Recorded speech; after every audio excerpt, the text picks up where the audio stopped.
The Chicago Bears are 1 week closer to actual football. Training camp is on the way. We are officially in the month of July. It is your host, Marcus Mixed It. And to the right of me, your co host, Chef Wes. The big duo for right now. Wes, how you feeling? I'm good. I'm good. I'm good. I'm great. I'm great. I'm great. I'm good. I'm good. Let me see. I have two. If y'all want me to, if it's be feedback, I'll put the No, headphones on. you sound good. You sound good. I sound good. We good, bro. I'm feeling great, man. That's I good. got some stuff because I missed a whole show, and some motherfuckers try to call me out. So we'll get there when we get there. How did your 4th of July go? No, I don't care. I'm a veteran, so I don't care about the 4th of July. I was gonna say, like 4th of July not a big deal to veterans, is it? Like Nah, in nah. terms of like what y'all celebrate and stuff like that. Nope. Okay, Nope. Mm-mm. Mm-mm. okay. I do it for kids. Like I send my kids out to go do it, and I live downtown Phoenix, so I went to sleep. I took like a drink, and then I watched Monarch on Apple TV, and I was asleep. I don't care that much about 4th of July. Yeah, so for me, like my family I had care about. family over. Like, we host a lot of like holidays and stuff at my house. So family was over and stuff like that. Normal, you know, kick back and chill type of day or whatever. We don't got a lot of little kids in our family no more. At least not right now. They still too little, but um we didn't really like we ain't doing the fireworks and stuff this year. We just watched them. So, but that is all good. That is all good. But yeah, man, it was me and Mark Rob last week. Last week we talked about some more training camp battles as we will to do today, as well as some other stuff. But I know you got some notes because you weren't here last week. So, Oh, I have where do you want to start? it. What your thoughts was on last week? Hold on. Let me do this real quick and pull my fucking shit out. Hold on. Where you want me to start? Fuck you want me to start? I got it right here, bro. Bow. Okay, cool. Some notes. Training camp tickets and approval. I'm just going down. Like this is what I watched. I missed it.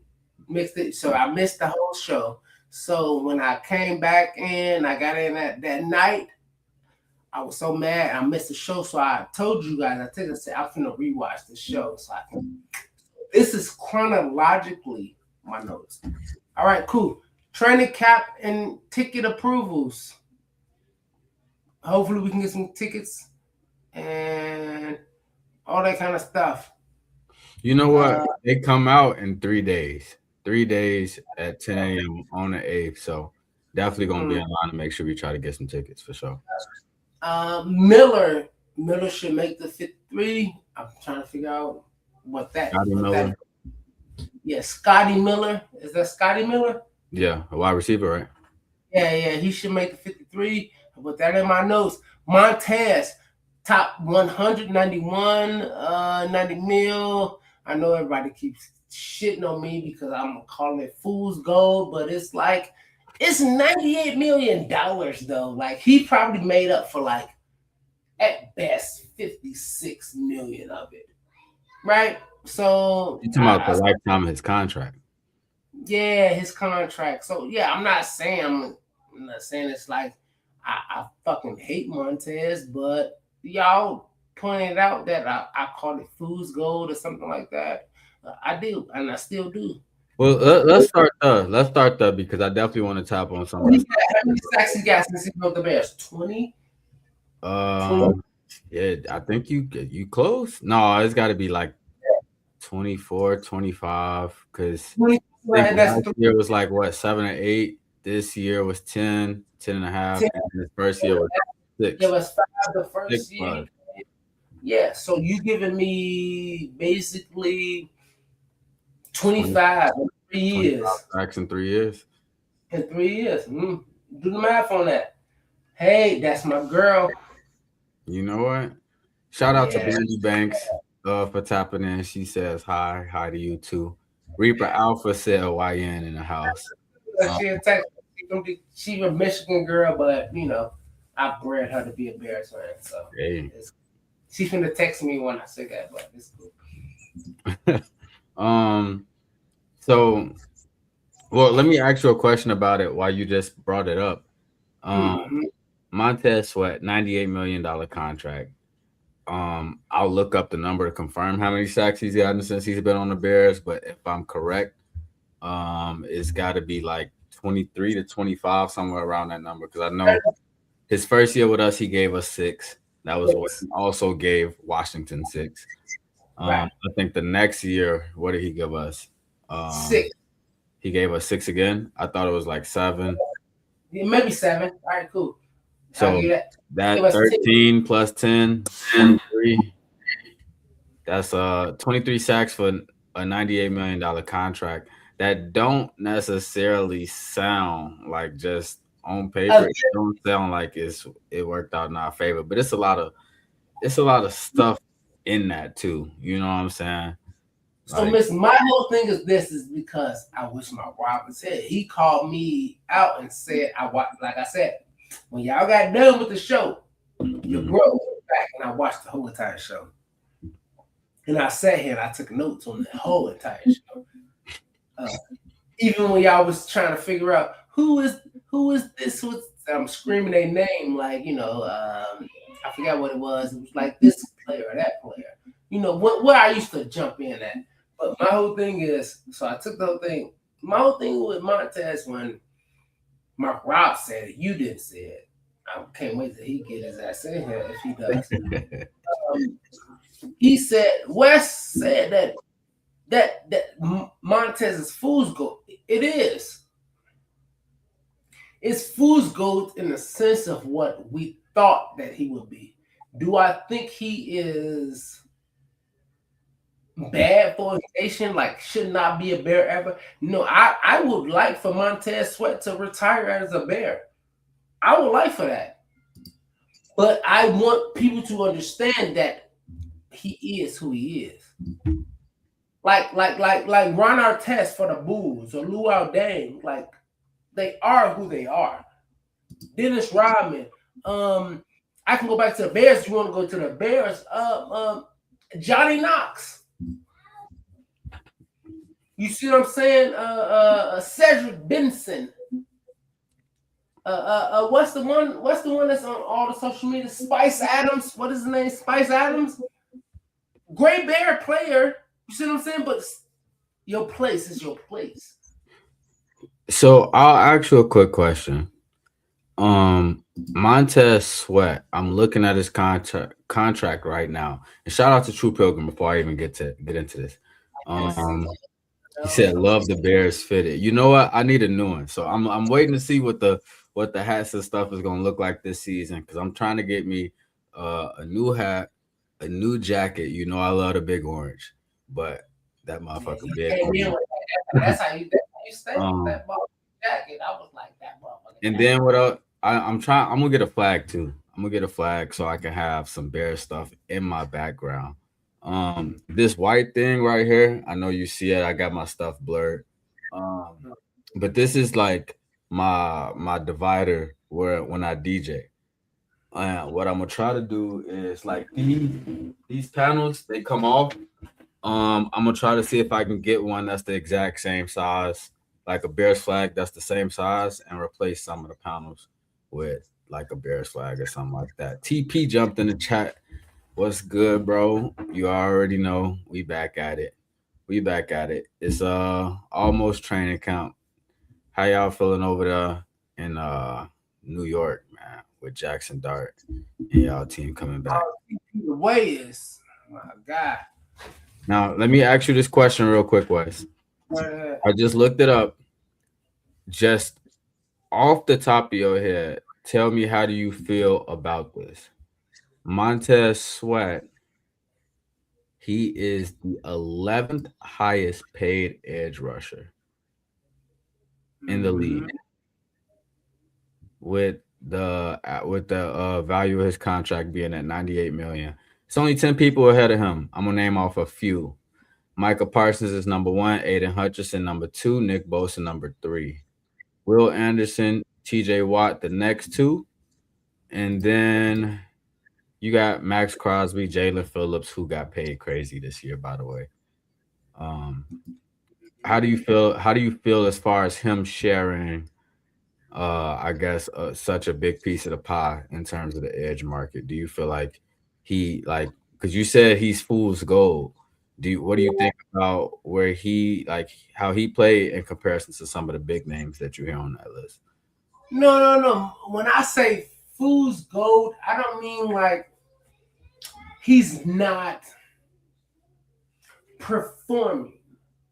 When I Right. say fool's gold, I mean it was just like JJ or DJ. Like when we pay both of them, it's like they're great. Jalen Johnson's a great cornerback. DJ Moore is a great and not great. And Mark Rob would say the word elite is the above of this. So I'm going to use the word great right now. Great wide receiver, great. We paid them for that. But when I say fool's gold, I mean in the sense of you need to be in what I expected and what I wanted, and maybe I over expected. But I needed that Aaron Donald, Miles Garrett, Jess, true team me, and I'm gonna do this. I'm gonna still be me. You know what I mean? It's the Where the fuck is his name on this list? That's who crazy. Miles Garrett. I don't I know. just because I said all the names.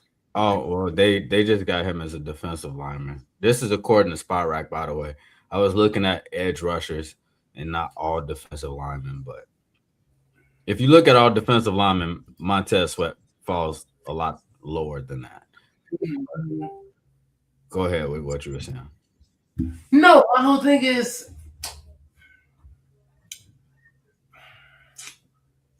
it's hard to explain to people. I mean, from the outside looking in, maybe yeah. Like I get what you're saying though. You know what I'm saying? From the outside looking in, or even from people that have their genuine opinion when I say like, yeah, look, I mean, do even if he, you know, other than like 25 more sacks ish on his contract, kind of ish, we gave you $98 million off 7 sacks. Right? You see what I'm saying? Makes it. How does that sound? Yeah. It That's do but sound crazy when you put it. Bears fans will shit on the Bears organization for giving Dio 48 million for 8 sacks. Okay, so just thinking about it, now you know the number he gave, which we'll say we'll give him, a little bit extra and say it was 25 that he gave us. What do you think is an appropriate number instead of 98? No, he got what he's supposed to get. I'm not saying he didn't get what he's supposed to get. I'm Okay. saying like, as a Bears fan, like that's what the Bears got. Okay. Now, if I you get what you're hey, saying, yeah. he had 12 and a half that year, right? Right. So gave him 98. Right. Cool. Fine. He went through a year of I think he was he there for the last Justin Fields year? I think he was there for the last Justin Fields year. Correct. Yeah. Just terrible. Which why would I come to work? Mhm. I'm not gonna beat my body up for this shit, right? Cool. Then he came back on the Oh Caleb year. man. You see It what I'm does. saying? So just going off of what it actually is, and I just looked up the number so we could be a little bit more accurate. 2023, he gave us six. He gave the Commander 6.5. 2024, final Justin Fields year. Um, no, that was Caleb's So, rookie year. That was was that Caleb. kind of That was Caleb's rookie year. 2023, when he came, was Justin Fields' final year. So yeah? So 2024, Caleb's rookie year, 5.5, and then rookie 10 this past five and season. a half, and this 5 year he had 10.5. Right. So tell me what my fool's gold concept of you gave the Chicago Bears 6.5, and then you get Caleb 5.5. I think did you say it right? His rookie year, you gave him 5.5, Hmm. and then you gave him 10.5.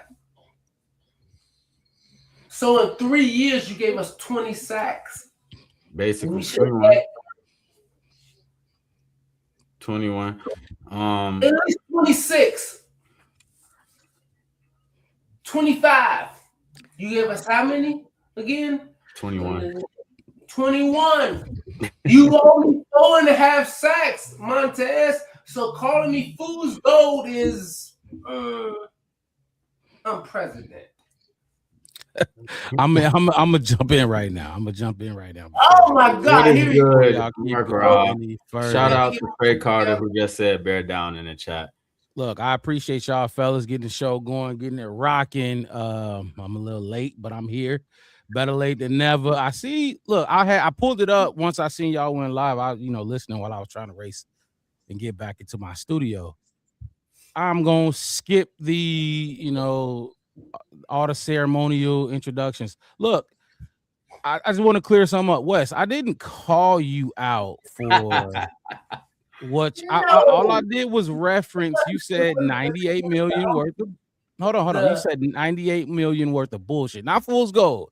I'm gonna correct that. Mixed it. You was on the show, so I thought you probably should have corrected him before I got in here. It wasn't fool's gold. He said it was 98 million worth of bullshit. Which I look. I agree. I wasn't calling you out. It was just like I was I throwing think I was something out seeing there that something along the same lines throughout the season too. Like it it was was a quiet 10 sacks. it was a notion surrounding his name that not just West, me, myself, you, and a lot of other Bears fans, we didn't get our money's worth. It was $98 million.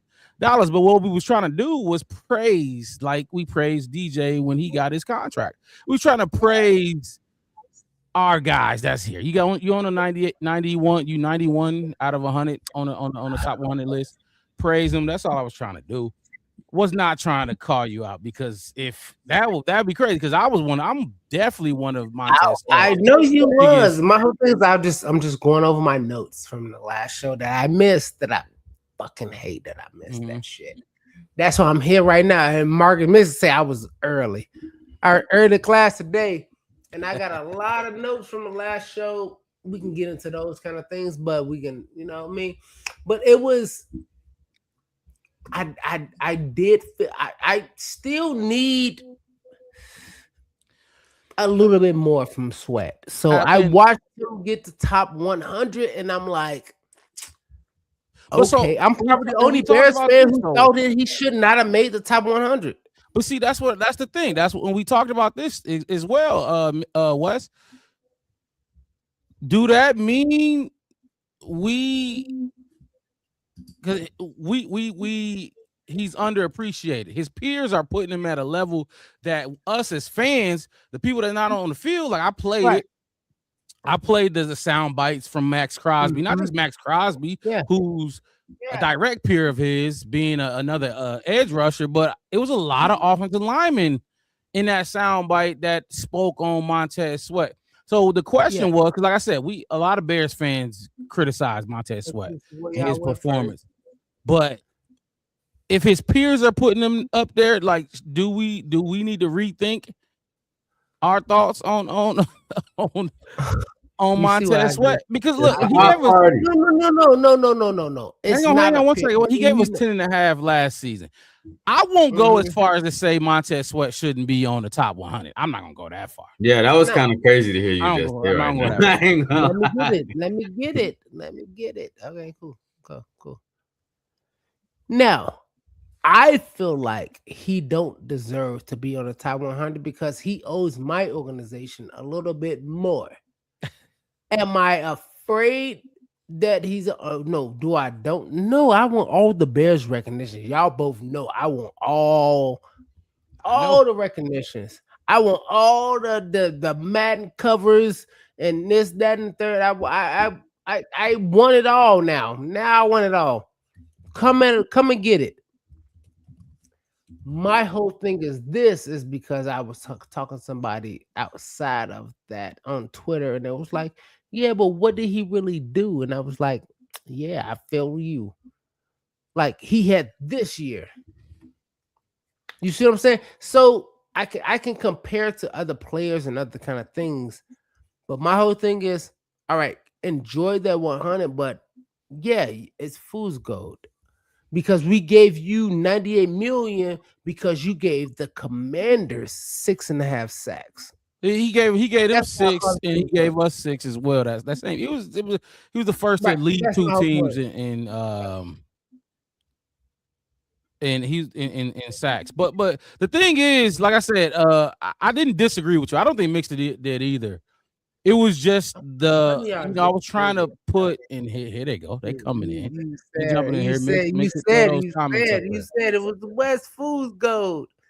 No, I it wasn't watched Fool's you Gold West. say You it. said 98. I referenced your $98 $98 million million. worth of bullshit. That's what I referenced. That's what It said wasn't Fool's bullshit. That's what you said. $98 million of bullshit. What y'all said.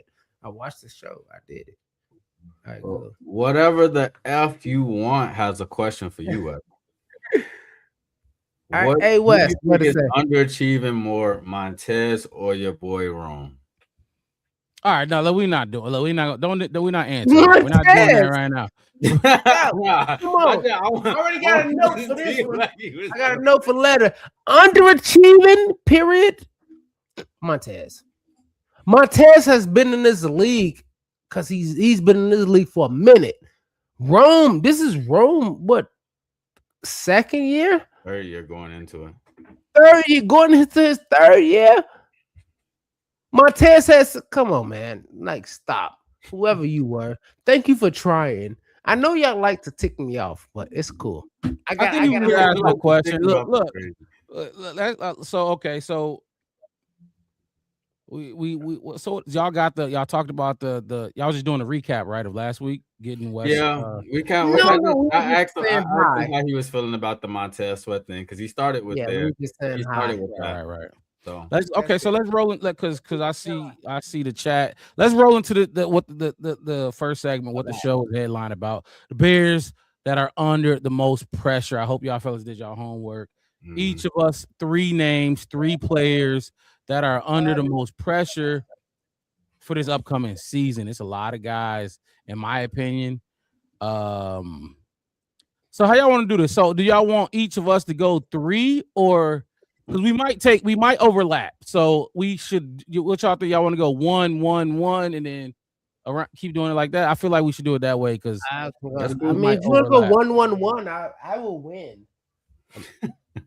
All right, that's cool though. Let's do it. All right, cool. I got one person that y'all gonna pick, and then my other probably two, and I know the other my third y'all will not pick for sure. Okay. All right, let's kick it off. Let's Then. go 1-1-1. How Let's go about this? 1-1-1. Come on, You want to go let's play first, this game. Wes? Of course. Mr. MIA. All right, cool, Mr. MIA. Thank you so much. I'm going to throw out the first person under pressure is Tyreek Stevenson. Okay. Easy layup. Yep, look at y'all. See, that's why I say easy. I do this. Tyreek, of course he is. He's under the most pressure. He was under the most pressure last season. Is It this didn't year show 4 me for Tyreek? nothing. Huh? Is this year 4 for Tyreek? Mm-hmm. Maybe. Okay. Yes, Yeah. He had. Nah, I can't even say he had a good year. He had like 6 good moments. Last season, yes, he's under the best pressures. the most pressures. Not last season, but since he's been in the Bears. I mean, he had a pick his 6 that he entire did. tenure. His entire he got 6. His entire football career, he got like 6 good things.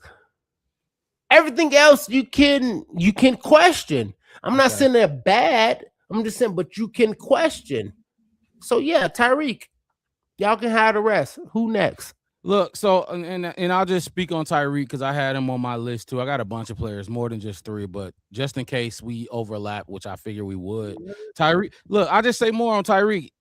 He has not bounced back from the Hail Mary incident. He hasn't. And I wanted to play a clip on him speaking recently. I think it was like 3 weeks ago, about a month ago. But I'm just like, fuck it. Why? For what? We all know. I think a lot of Bears fans would put him as their number one guy that has the most pressure on him. Like literally the most pressure. He got to bench press it or he's done. He's done. And when I talk about pressure, I don't mean for the fans. Like, I'm sure they don't give a fuck what the fans think, what we think.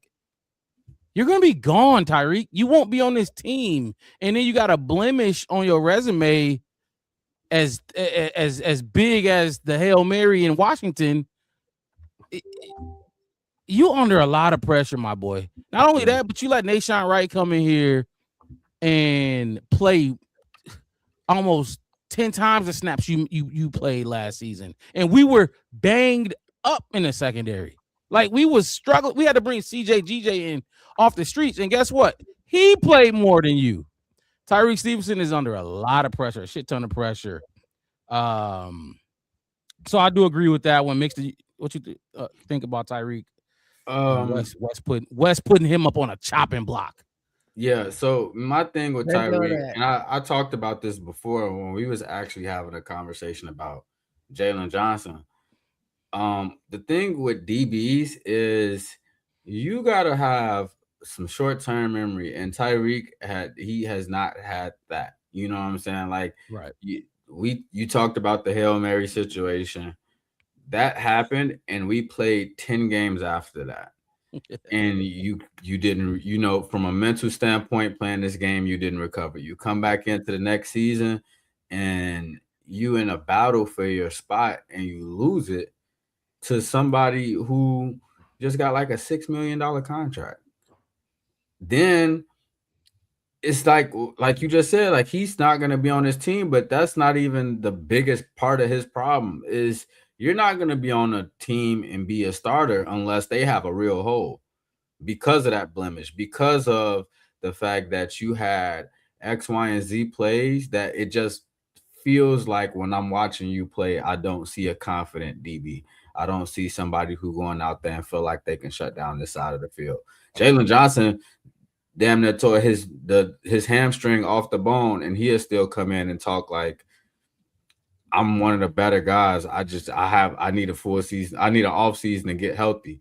And he back trying to perform to his usual standard. You know what I'm saying? So it's like with the way that Tyreek has been trending, it's been definitely on a decline. But like you said, like for Bears fans or whatever, like we want to see good play. So to me, you got to fix that. But at the same time, it's like, shit, it might be too little too late. We seen DJ have a good season last year, and it was too little too late. You know what I'm saying? Like, yep. We seen Nahshon have a good season, it was too little too late.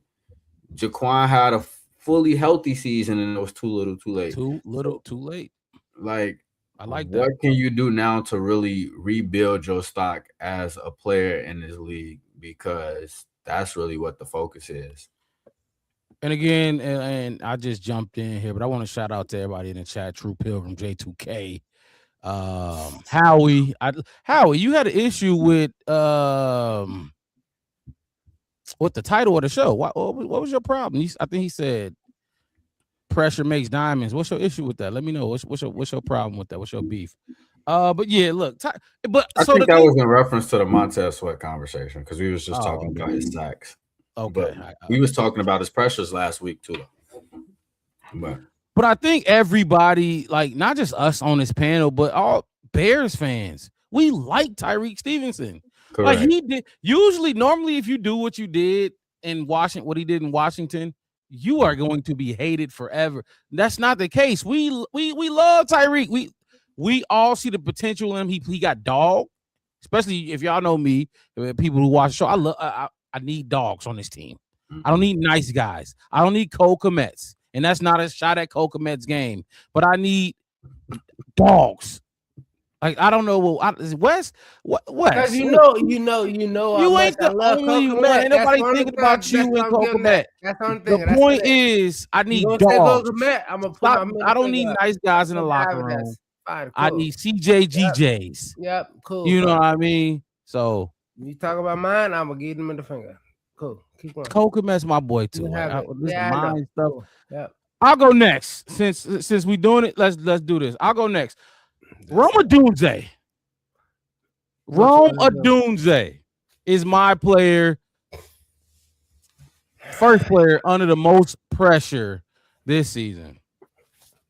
High expectations for a top 10 pick. We gave him grace. No, we didn't. For being in a room with DJ Moore, Keenan Allen, and you were a rookie. Not only that, but that's dirty. You had Cole Kmet in that room as well, who with the previous season, he came off a career year. There's a lot of mouths to feed in that room, and you were coming in as a rookie. Top 10 pick, though. More so than his performance. Don't care that much. The foot injury. I think that's the biggest thing. Because we all heard what he said about his 100% or the new normal is the normal is the new normal, or whatever he said. I do want to play a clip of Rome Odunze just talking about his health, this wide receiver room, and whatever else he had to say. I do want to play this clip. Here's Rome Odunze. Perspective on the opportunity for this offense. That is not. That was young ascending quarterback. You've got yourself, Luther, Colston, all on the rise. How do you view it when you're out here working on where you guys want to go? Man, I view it as like we like a young core. We like some hungry dogs in this league. Ready to get after it. Really, we got a lot of young players that have a lot of on our plates, and I feel like that's good for us. And maybe expectation of young players in this league is like mental and different mistakes like that. I think about a month ago. We're excited for the opportunity and trying to exceed expectations for younger players in this league and this younger core. So, the goal is the Lombardi Trophy, regardless of where they're at, and that's every single year.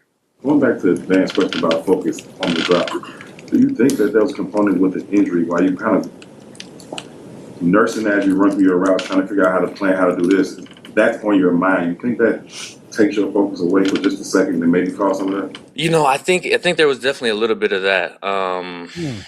Yeah, I was rehabbing the foot. I've never had really, injury like that before. That was kind of prohibiting me in that way. But I'm the type of person at the same time that don't want to provide those excuses for myself at the end of the day. So it's like, if the ball's not caught, the ball's not caught, regardless if I'm running on one foot or whatever it is. So that's my standard and that's my expectation, and I didn't do it well enough.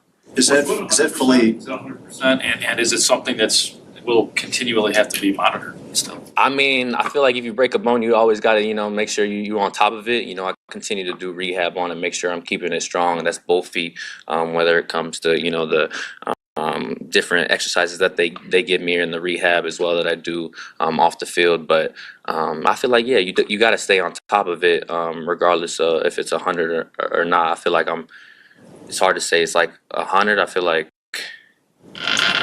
when the Super Bowl and we win that and we raise that trophy, it'll be 100. Ron, what was your reaction to? Say that again. What was the point where it felt normal to you to run on it? It felt like Felt normal. Felt usual.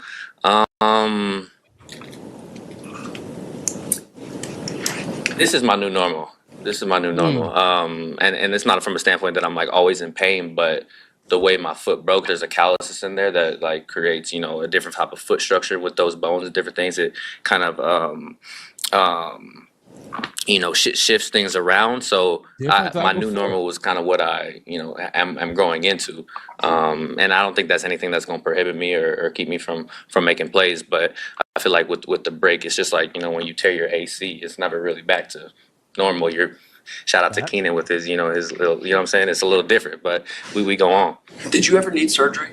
Did I ever need surgery? It was a question. It was a question. I feel like the doctors advised that it was something that we can monitor, but they definitely felt like it was able to heal without surgery. So That's kind of the process I went towards, just because I don't like putting any metal or rods into my foot. So I don't yeah, blame it was you. a question, but I feel like the process we went was adequate.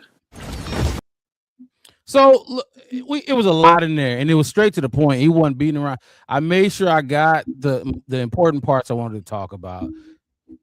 He basically told us he got a different foot. His foot ain't shaped the same. His foot shaped different. It healed, and yada yada yada. But look, fuck that. Fuck all.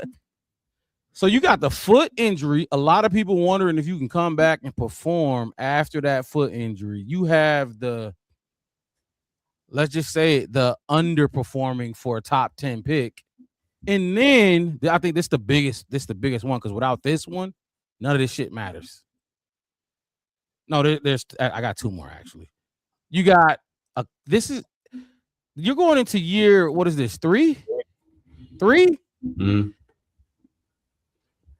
If you don't do what you supposed to, or not supposed to, what the Bears expect you to do, Ryan Poles, Ben Johnson expect you to do. Yeah. Are they picking up that 5th year option and going into year 4? I mean, he the same. You think so? Caleb is though. So we ain't talking about Caleb. We not talking about Caleb. I'm just saying. My point I'm trying to make is the 5th year option. It comes into play after this year. Are they going to pick up? Hang on, Wes. Hold on. Are they going to pick up his 5th year option if he gives us 700 yards again, 750? Now, the thing with the whole, I don't care about the production part too much, is because he started off hot fire into that injury. Now it matters because you didn't get back to yourself because of that injury, and you were out. You were out for a while. Now it was a broken bone. That takes a season and an off season to heal. But now we wondering if we're gonna get our top 10 back to being himself. Hold on, Wes. But this is the most important one. So you got 5th year option. Are they gonna pick that up? Luther Burden. Like I said, without this one, hold on. God damn. Hold on. Without Luther Burden breathing down his neck, we wouldn't give a fuck. Am I right? But we got another a 2nd round pick in Luther Burden, who's breathing down his neck. And every time you bring up wide receiver 1 for the Chicago Bears, it's a debate now. You know what I'm saying? It's a debate now. And I'm picking Rome. That's who I pick at wide receiver 1. But it's a debate now, and that's the thing. You're making way more than Rome. I mean, Luther, if they pick up your 5th year option, they paying you a lot of money, a shit ton of money for that. So you got the injury. Will he be back to, himself? You got Luther Burden breathing down his neck.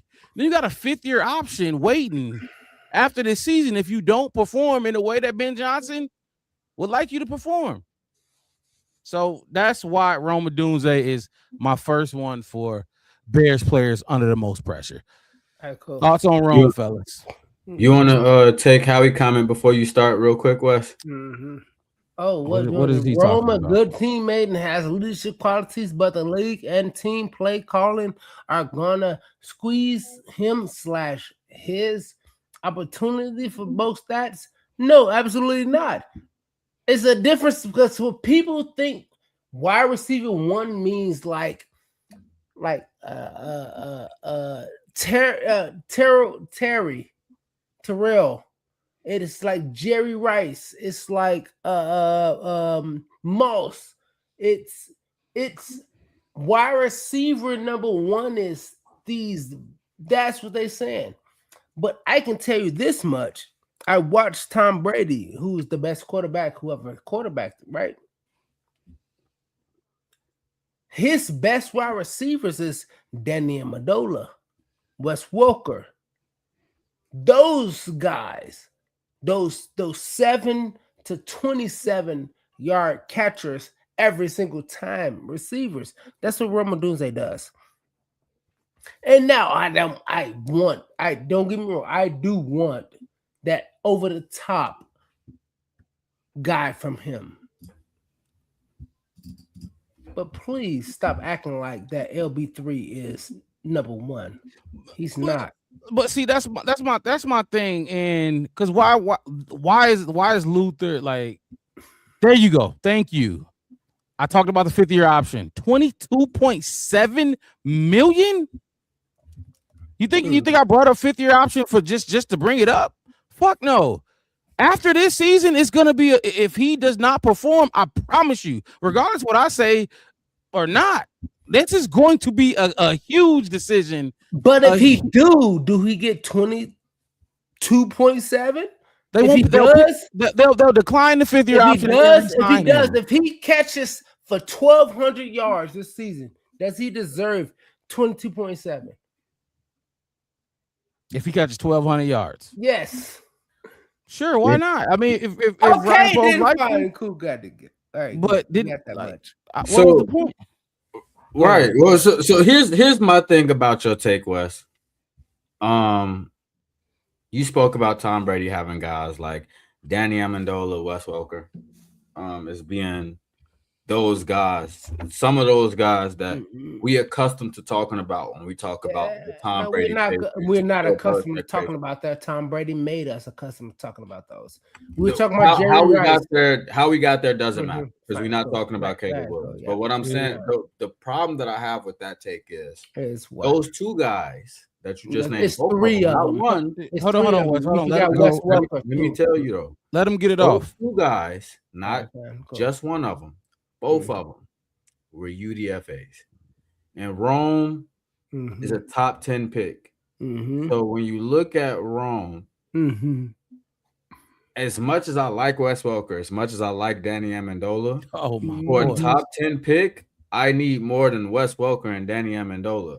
You know what I'm saying? Like if Rome is just one of those two guys, then he didn't live up to the top 10 pick. That's not to say that he's not going to be a good football player, but obviously that's not what you looked at when you picked him number 9 overall. You know what I'm saying? And then the 5th year option part 2, that is a big deal because huge. He's gonna We have can't be talking to do. You just said if he makes 1,200 yards, would you give him that? Yeah, but that's what I expect gonna him to have do. that in order to get the 5th year option. We can't be talking about Danny Amendola and Wes Welker, and we talking No. about My whole thing million is for other 5th year people and option. people that I know. They like, oh well, that's his Go ahead. Yeah. basement. He's a Danny Amendola, like Ooh. that kind of, I'm saying what I've studied and what I know. That's what they said in the bottom of him is, and I'm telling you, he is 1,300 yards, 17 touchdowns kind of player. So he deserves that. So when you say like, oh well, he's top 10, yes, he is. Right. Just like I expect all of our top 10, right? Willis, Caleb, I expect my top 15 draft picks, I don't care who drafts you, to be big ass dogs, as Mark Rob would tell you. And I expect him to be a big dog. So when you compare him to a Luther Burden who dropped down to the 2nd round, that's a problem. But see, I wasn't comparing. I'm saying that's a reason why I'm gonna take this down. He's a bear under the most pressure. You got to do now. If Tyson Bagent was really pushing Caleb, and it was Caleb was trying to figure it out. Hold on. Caleb would be on this list. Honestly, like I said, I got more than 3 just in case we overlap. Caleb's not on my list nowhere. If Bagent really was pushing him, he would be. But guess what? He's not. So Luther is. That's why I'm saying. Like every time we talk about who wide receiver 1, what Wes? You speak on it. Like you speak. Tight ends. I got tight ends on my list. All right, hold on. Hey, don't go too far. Okay, so let's move past it. Let's move past the Roma Doomsday thing because like I said, look, I think he's wide receiver 1. He's under pressure though, and he's not the only one. Being under pressure just can, like it's a lot of things that go into it. Like I said, Luther Burden, 22.7 million. I need if you're gonna get that, I need it. So that's my Roma Doomsday. Wes went with Tyreek Stevenson and mixed it. Who is your number 1 for players? Well, y'all already did say well, I guess if we're gonna go top person. I mean, I knew he was gonna overlap, but come on now. Or you want me to give you my top 1? Anyone that wasn't said. 6, man. Kyler Gordon. Okay. Got him on my list too. Here's the thing about Kyler Gordon too. You in an interesting predicament to be under pressure because you really in a situation nobody else on the team is in. Kyler Gordon is really like the only person that we really have to play that nickel spot that we know can give us good time. Like he can give us good play. We just need you healthy.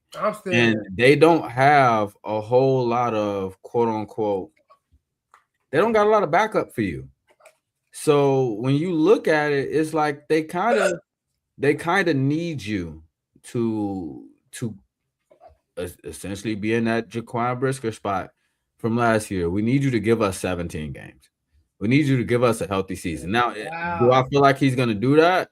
I'm not really betting on it because he's not healthy in his current standpoint. You know what I'm saying? Right, but this ain't about like whether we think we could, but just keep going with why he's on why you put that flame under him. Why I got a flame? So the reason is not just because like it's somebody else pushing up for his spot or something. It's really because of how much responsibility you got. Y'all know, like I know, when we played in the playoffs and we had 6 on the field, that defense looked considerably better, especially in the Rams game. Now we lost to the Rams, cool, but when you got Kyler Gordon on the field and somebody at that nickel spot that can make plays, then it changes a lot of what Dennis Allen is able to do with this defense. It changes how he's able to cover some of these guys, how he's able to create pressure, how he's able to get home with some of these guys. Kyler Gordon came off an injury and gave us a playoff sack. You know what I'm saying? So it's like your role is a pivotal role in Dennis Allen's defense. So just for the sake of like the ceiling and the floor for this team, we need you to, you know what I'm saying? We need you to be healthy, and you under pressure just because of that. And again, he back in that same spot that we just was talking about with Rome. Like, if you're not healthy, if you're not able to give us production or whatever, then you're gonna be on the outside looking in, and it's already looking exactly like that per what Ben Johnson said in his press conference. And when you come back from whatever the fuck it is that is keeping you out, I need you to be at the top of your game, look better than ever. And I don't think Kyler looked like that when he came back and played for us last season. He was a little slow. Another thing, Ben Johnson, dude, Ben Johnson has constantly talked about how much he does not know this man. He hasn't seen this man. He said the same about Jalen Johnson, but Jalen Johnson showed up and he has not seen him. He does not know him. He doesn't know what he's about. He don't know if he sitting out because he's scared to play through, or he just don't. That's not in his DNA to fight through an injury. He don't know this about this dude yet. You know what I mean? Ben Johnson constantly talked about it, and to come out here and play the amount of games you played after getting, what do we pay him? This was after this the first year on the extension. It was this same first year, 30 million. What was it? 30, 35, whatever the fuck it was. It's just, and look, it ain't your fault you got hurt, but you gotta do something to get on that field. Unfortunately, you know what I mean? It's not like he wanted to get hurt, but unfortunately it's part of the game, and we can talk about it as if, you know, we talking about any other thing when it comes to your game or how what your makeup is. We need him on the field. We need him on the field. You just got paid, and Ben Johnson sees it. Ben Johnson ain't gonna wait around for you to get healthy. Trust me, he's not gonna wait around too much longer for you to finally take care of the soft tissue issues and get on the field again. Just like we talked about with Tyreek Stevenson and even Rome Odunze.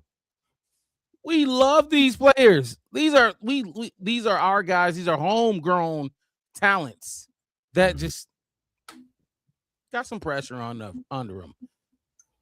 Yeah, you see the headline of the show. My bad. You see the headline of the show.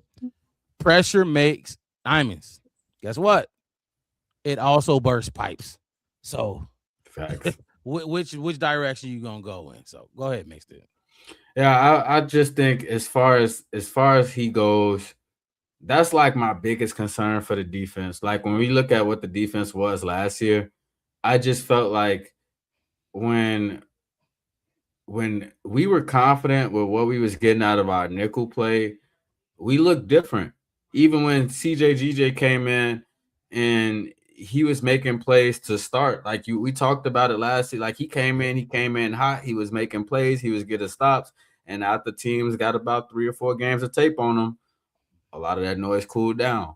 You know what I'm saying? And it just like I feel like when we got a good nickel, it turns up this defense. I feel like that's a focal point in the Dennis Allen defense with all these different simulated pressures and stuff that he wants to run, put in 8 men up in the box, whatever he can do, whatever. But on the back end, you still got guys that can cover. That allows you to continue to play aggressive. So that to me, I think that's why he one of the most under pressure is just because you got a lot of responsibility for um what they able to do with this defense, how complex they able to get, all those different things. I mean, they got Cam Lewis, but I think Cam Lewis got some type of injury situation going on too that he was dealing with. So I'm not completely sure on that, but that's my guy. Wes, what thoughts on Kyler Gordon and him having a flame under him? I mean, I think that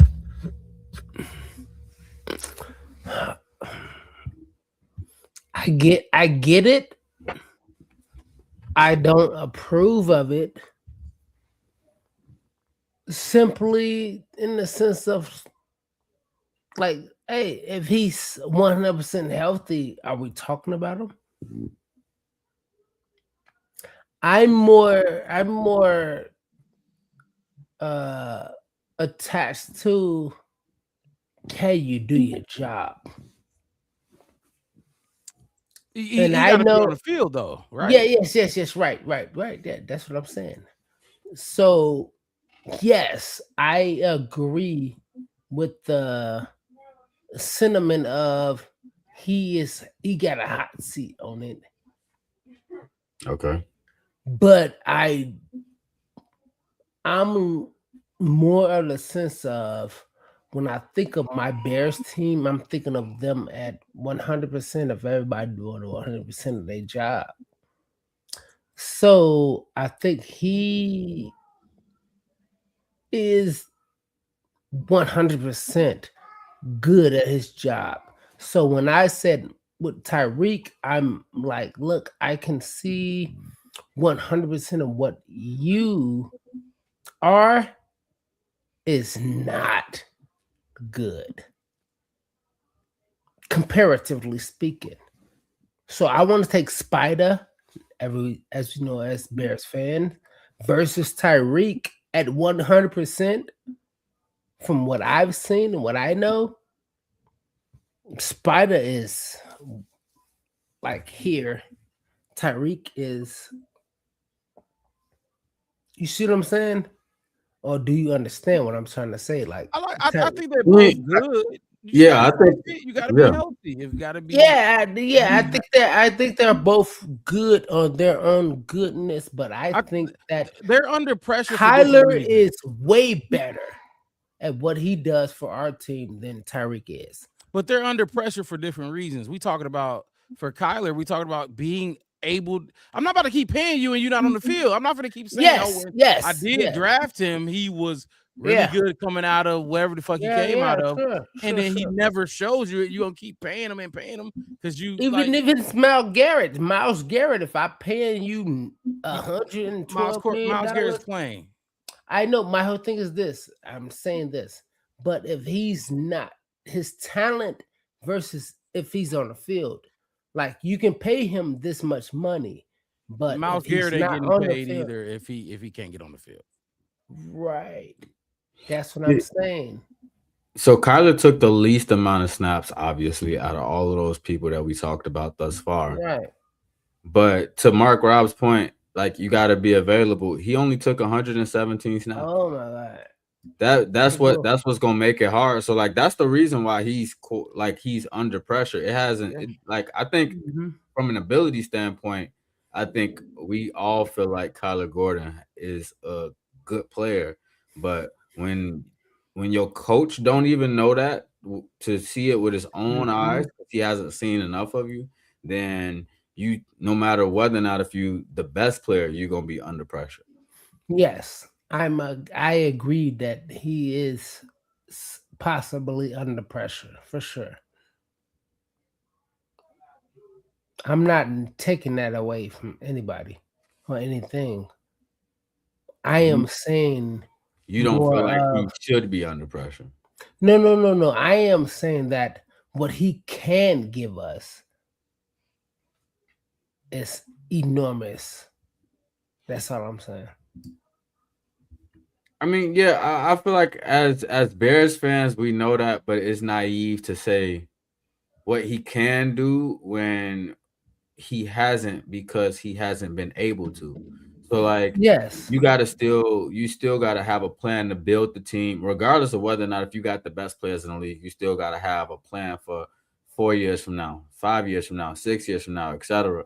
Even 2 years from now. They gotta look and see whether or not if the availability piece of it is gonna be too steep of a hill for them to climb as an organization. And right now I feel like that's the direction that they leaning. Um just because of the lack of availability and stuff but and like I said, in terms of what his ability is or whatever, I feel like he's a great nickelback. I need to see that nickelback show up night in, night out. Hmm. Just like how we just said, chef, you need the right ingredients, the right yes, the right ingredients, the right seasonings, and this and that, and the third, for sure. And has Kyler gave us that? No, he's been lacking lately. And does he deserve it? Yeah, he deserves that whole be on the field. Honestly, just be out there and fucking fail.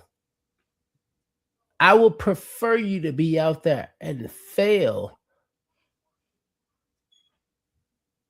but to not be out there is crazy. Right. You see what I'm saying? So for me is I seen you be out there, but when you are actually out there, you are you're amazing. When I have that how we like how we say he's talking about seasoning and me cooking. All right, cool.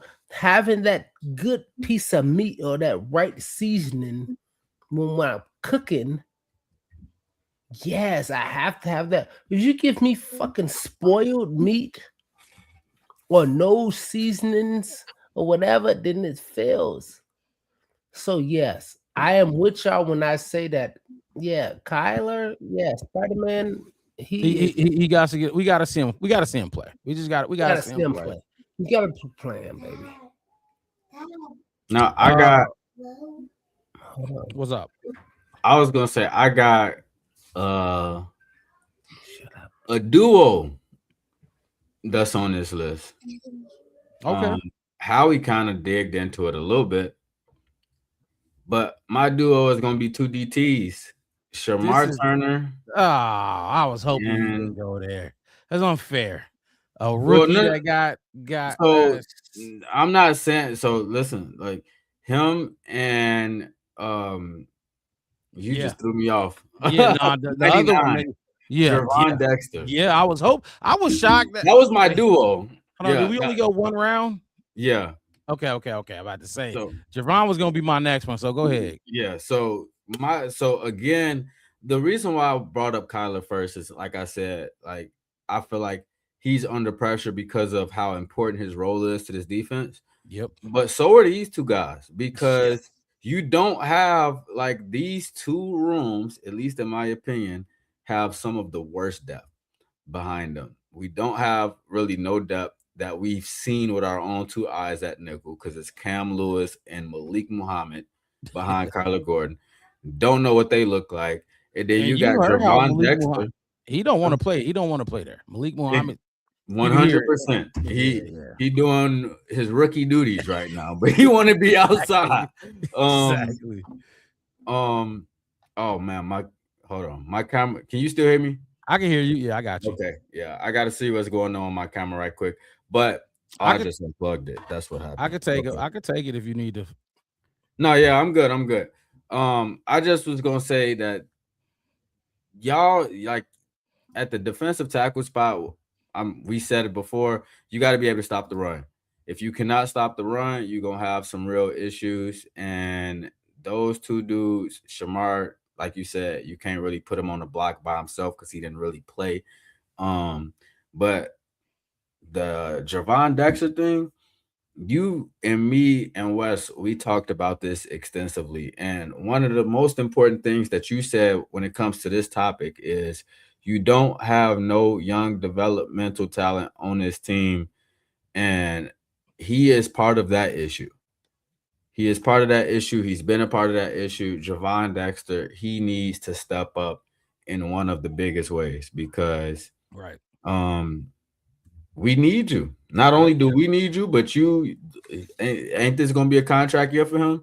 Yes, it is. I don't know if you're gonna repeat back in Chicago unless you got that Braxton Jones luck, but you're gonna be setting yourself up for a pretty low contract like some of the other people that left our team this past year if you don't perform well. So go ahead with what y'all got to say while I get my camera reset, please.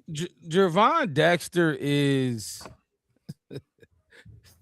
he's somebody that we've been playing this game since he's been drafted. Like he's not one time shown me that he can be a starting 3 tech for the Chicago Bears, let alone for another team in this league. Now, don't look, Braxton, the same shit with Braxton Jones. If, like you just mentioned, if we need to bring, if we can bring Dex back on a deal like that, a cheap deal, and make him a backup, so be it. Let's do that. But there's no way Javon is my starting defensive tackle. No way, shape, or form. But the biggest thing for Javon though, like you mentioned, it's a contract year for you, buddy. I can't save you. Like it was who I forgot who we was talking about earlier. Oh, Kyler. It don't matter what we say, what we think. Ben Johnson is saying this shit. You know what I mean? Yeah. We can't save you. If you don't perform, I guarantee they're not going to pay you to be a starting 3 tech in a 4-3 defense. It's not gonna happen. Not gonna happen. And unfortunately, this is another homegrown player. I think every player we put on the list is homegrown. Players we drafted and we trying to develop and turn into superstars or whatever it may be. So this is another one. Now look, and I'll touch on Shamar real quick. I just can't do that to Shamar just because Shamar, he was a rookie. Yeah, he was moving the D tackle. That's not even his real position, and then he got hurt. So if I'm gonna put Shamar on this list, I will put Ruben Hippolyte on this list as well. But Ruben Hippolyte just like, hey, it's a lot of dudes in that room that we brought in to take his place, which we'll talk about in when training camp with some of these training camp battles. We didn't bring too many dudes in that room to compete with Shamar, whether that's defensive tackle or even edge. The only new talent, the young talent that you mentioned mixed it was Jordan Vanderberg. That's the only new young talent that we got to look forward to for the future. I mean, we can talk about Austin Booker and count him as a young talent, but he's just as young as Javon Dexter. I'm talking about somebody young that was a rookie last year or a rookie a young blood that we could, can't wait for him to, develop into this and that and the third. So I wouldn't put Shamar in there, but hey, you said it. Howie mentioned it as well, so it's clearly a conversation. So I look, he's had injuries, so I don't blame y'all. Wes, thoughts on Javon and or Shamar Turner. My thoughts on Devon? No, you know how I feel. I don't talk about Devon no more. I'm over that. But talk about new talent. What y'all missed the last episode was what is his name? Is Vanderberg? Luke? No. The swing guard. Oh, Luke Newman. Luke fucking Newman, who is very smart, who has been with our defensive coach for an entire year, who's been waiting for his opportunity to come in. He can go guard from guard and including center. Oh, so when you say missed last episode, you wanted us to put him in the center battle. Yeah. No chance. Yeah. Not even the center battle, just in the offensive line battle. Or like, you think he just sitting there not doing anything? He's developing. I think he's developing. Oh my God, developing. I think he know what Roshar wants. That's my point.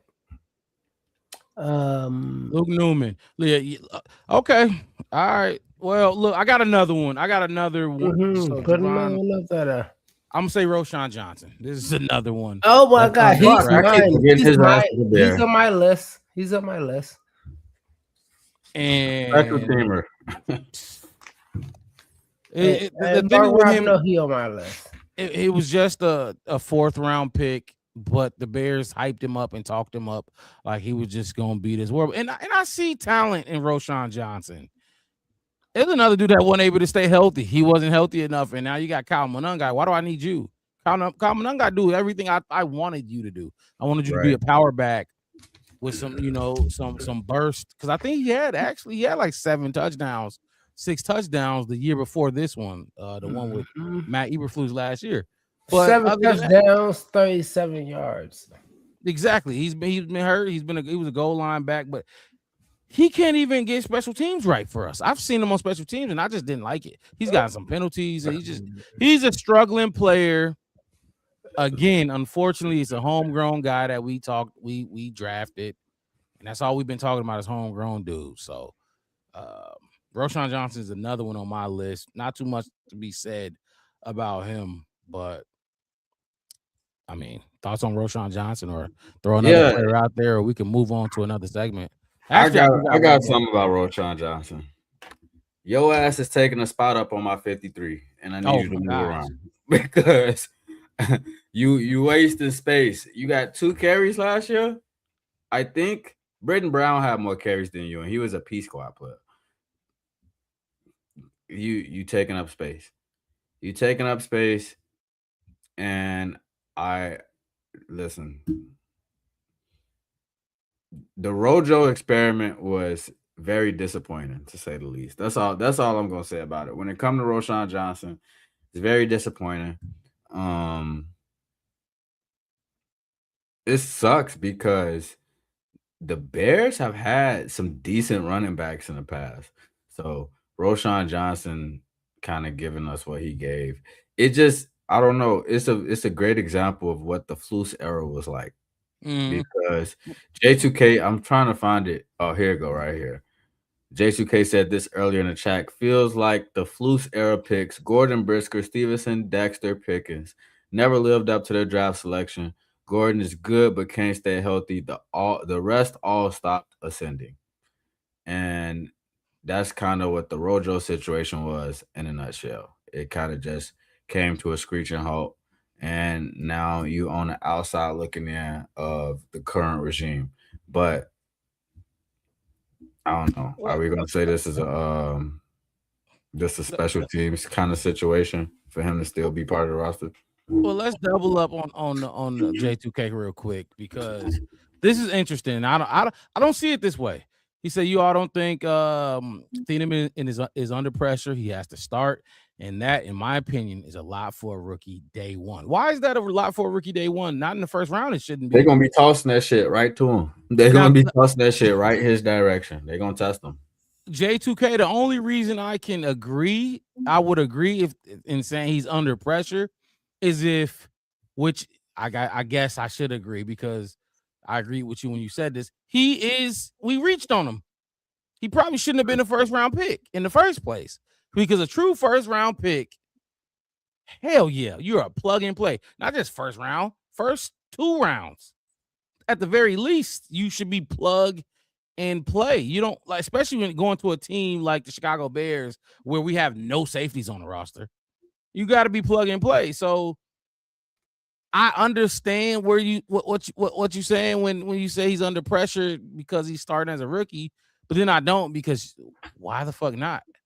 Why shouldn't you be ready? If that was a left tackle, you think Bears fans will be jumping down Ryan Poles' throat if we had a left tackle or a center first round or whatever it may be, and we thought about benching them or not starting them. So I get it. I do get it. Rookie, but nah. If you in the first round, be ready to go. Be ready to lace them up. Just like it's a new season for another college season for you. Ain't no sitting out. We need you right away. You got any thoughts on the Thieneman? Yeah, I mean, the only thing I can think of for real when it comes to Dylan Thieneman is like, and I'll use Kyler Gordon as an example. You remember when he came back in the playoffs? They threw it at his ass like 5 straight times. Like it was trying to see what he was really about. And I feel like Thieneman, he's gonna have some moments like that. But if you really into your playbook and all of that stuff, and you know the confidence that he's been showing and stuff when he's come and spoken and things like that, then I feel like he's gonna be fine.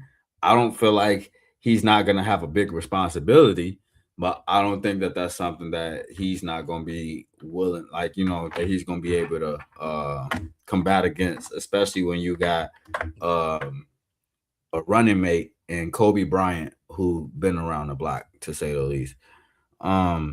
So I don't necessarily think he has a ton of pressure, but it's there. It's definitely there because he has like, he don't have the tape that some of these other players have, so they're gonna come your way. Like he's a rookie. That's really all it is. It's just because he's a rookie. That's the only pressure. That's the only reason why he has pressure on him is because he's a rookie. And he also said, I think Roman and LB3 both took until week 8-ish to be a part of the offense in their rookie year. Well, LB3 was a second round pick. Right. He was hurt to start. He didn't even really have an off season before that rookie season started. He kept getting hurt. And Rome had fucking Shane Waldron as his offensive coordinator. And take it a step further, he had DJ and Keenan. The respect is gonna go to them. And then not only that, but Cole Kmet was coming off a career year in Justin's last season as the Bears quarterback. Rome had a lot to deal with as now. Look, we could poke holes all night long, but I do get what you're saying. And then he goes, Ozzie took a minute to become a starter, another second round pick. Not even our first second round pick, but he's a second round pick left tackle. I showed the numbers. If you want a left tackle to become an all pro or pro bowler, 70% of the time they probably need to be a first round draft pick. But look, I didn't think Ozzie was a left tackle to begin with. He was going to have to learn. He was a right who had experience playing left in college for 1 season. Yeah, exactly.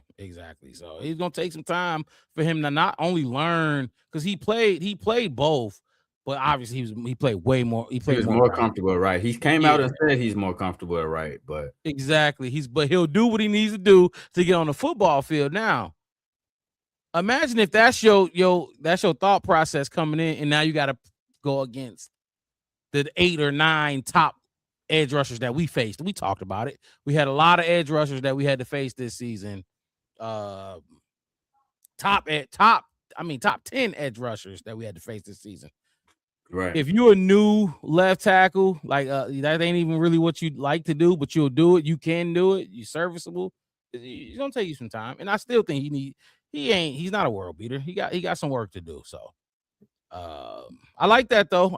That's an interesting thought to put Thieneman in there as as a a player under the most pressure. What is that? Michael Cowell? Michael You got it. Cowell. Yeah. So when Ben shift that line versus the Rams, that was a great move. McFadden at left guard and Tony on the outside. It was a great move. It was a Yeah. great. That was a big reason. McFadden went. He was quiet, just how you want it to be. When Exactly. you when you put somebody in on your offensive line, you don't want no explosives. You don't want no big plays. Just status quo, and that's exactly what he gave us. So, that definitely was a good move though. Ben moving Oh, yeah. Tooney. McFadden came in and did his job. Caleb looked comfortable enough at least. Um, and it came down to a play. So I Yep. mean, I was with the move. I was with everything up until the final read. But what it is in terms It of that. was. Yeah. Howie said very few special team snaps for Roshan. Well, why the fuck is he getting paid by this team? That's what I want to know. I don't understand. What are you giving me? All right, like, is it just to put a third name on the running back room list? Like, I'm not understanding because I would have shit. Like I said, Britton Brown had more rushing attempts than him last year. He would have been my active fucking player, and Roshan would have got cut. But Michael Cowell said Rams D line was non-existent.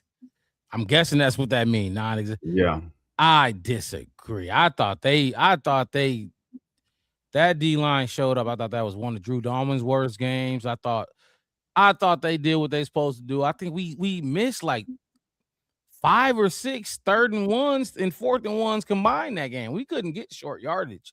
We struggled that game. I thought their D line did what they were supposed to do in that game, but Ben Johnson and Caleb kept it. And the defense, I'll say they this. showed up. They played one of their best games of the year, especially that That was man. probably their Jaquan best Brisker. game in general, in turn from a coverage standpoint, not from a turnover standpoint, but from a coverage standpoint, that was probably the most like consistent across the board that we've had all season. You go to OT, they get the ball first, and you get a stop. Oh, that all you need is a field goal. That you usually win that game Against a team that was working everybody. Yes, sir. When they got the ball on offense. The Rams did exactly what I kept preaching about this team needing to do last year. I kept saying the Bears need to establish a Caleb Williams tax, meaning every time you let him see the field, we need to walk away with points. Whether it's 3, whether it's 7, we need to stop having so many empty possessions. We need to stop having turnovers and not getting points off of them, because the Rams was a team where it's like, if Matt Stafford get the ball, shit, you know what I'm saying? Try to run away while you can, because that team not going to let you get very far. But you said it. You said that offense was one of the best matchups that we would have had from a defensive standpoint. Their receivers were the type of receivers that we could cover better than some of these other teams. And, it showed up in that game. So that speed wasn't the problem with Puka Nacua and Devontae Adams. And and that's the sick part. And I don't even want to keep. I don't want to reopen them wounds, because we supposed to win that game. We were supposed to win that fucking game. Michael said struggled on 4th down because everyone knew who was getting the ball. Then Caleb took it in his hands. He absolutely did. And then he also threw the game-sealing interception, which was very controversial. A lot of people put it on DJ Moore. Some put it on Caleb.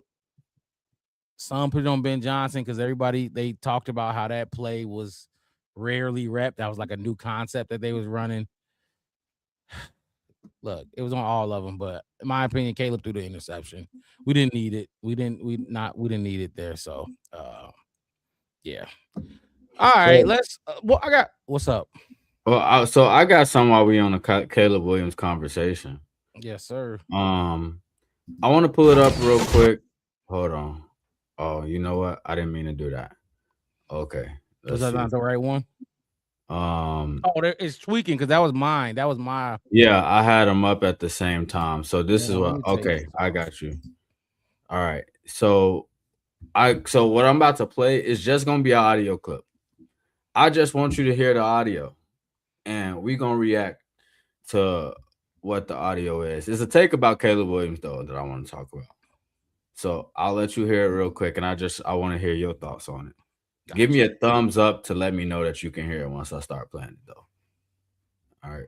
So Wait. So before you play it, who is the who is it? Like, what's the podcast interview? What is it? You know what? He's a podcaster, but I think he also works international media. Okay. He works at 104.3 The Fan. This is Okay. Denver show.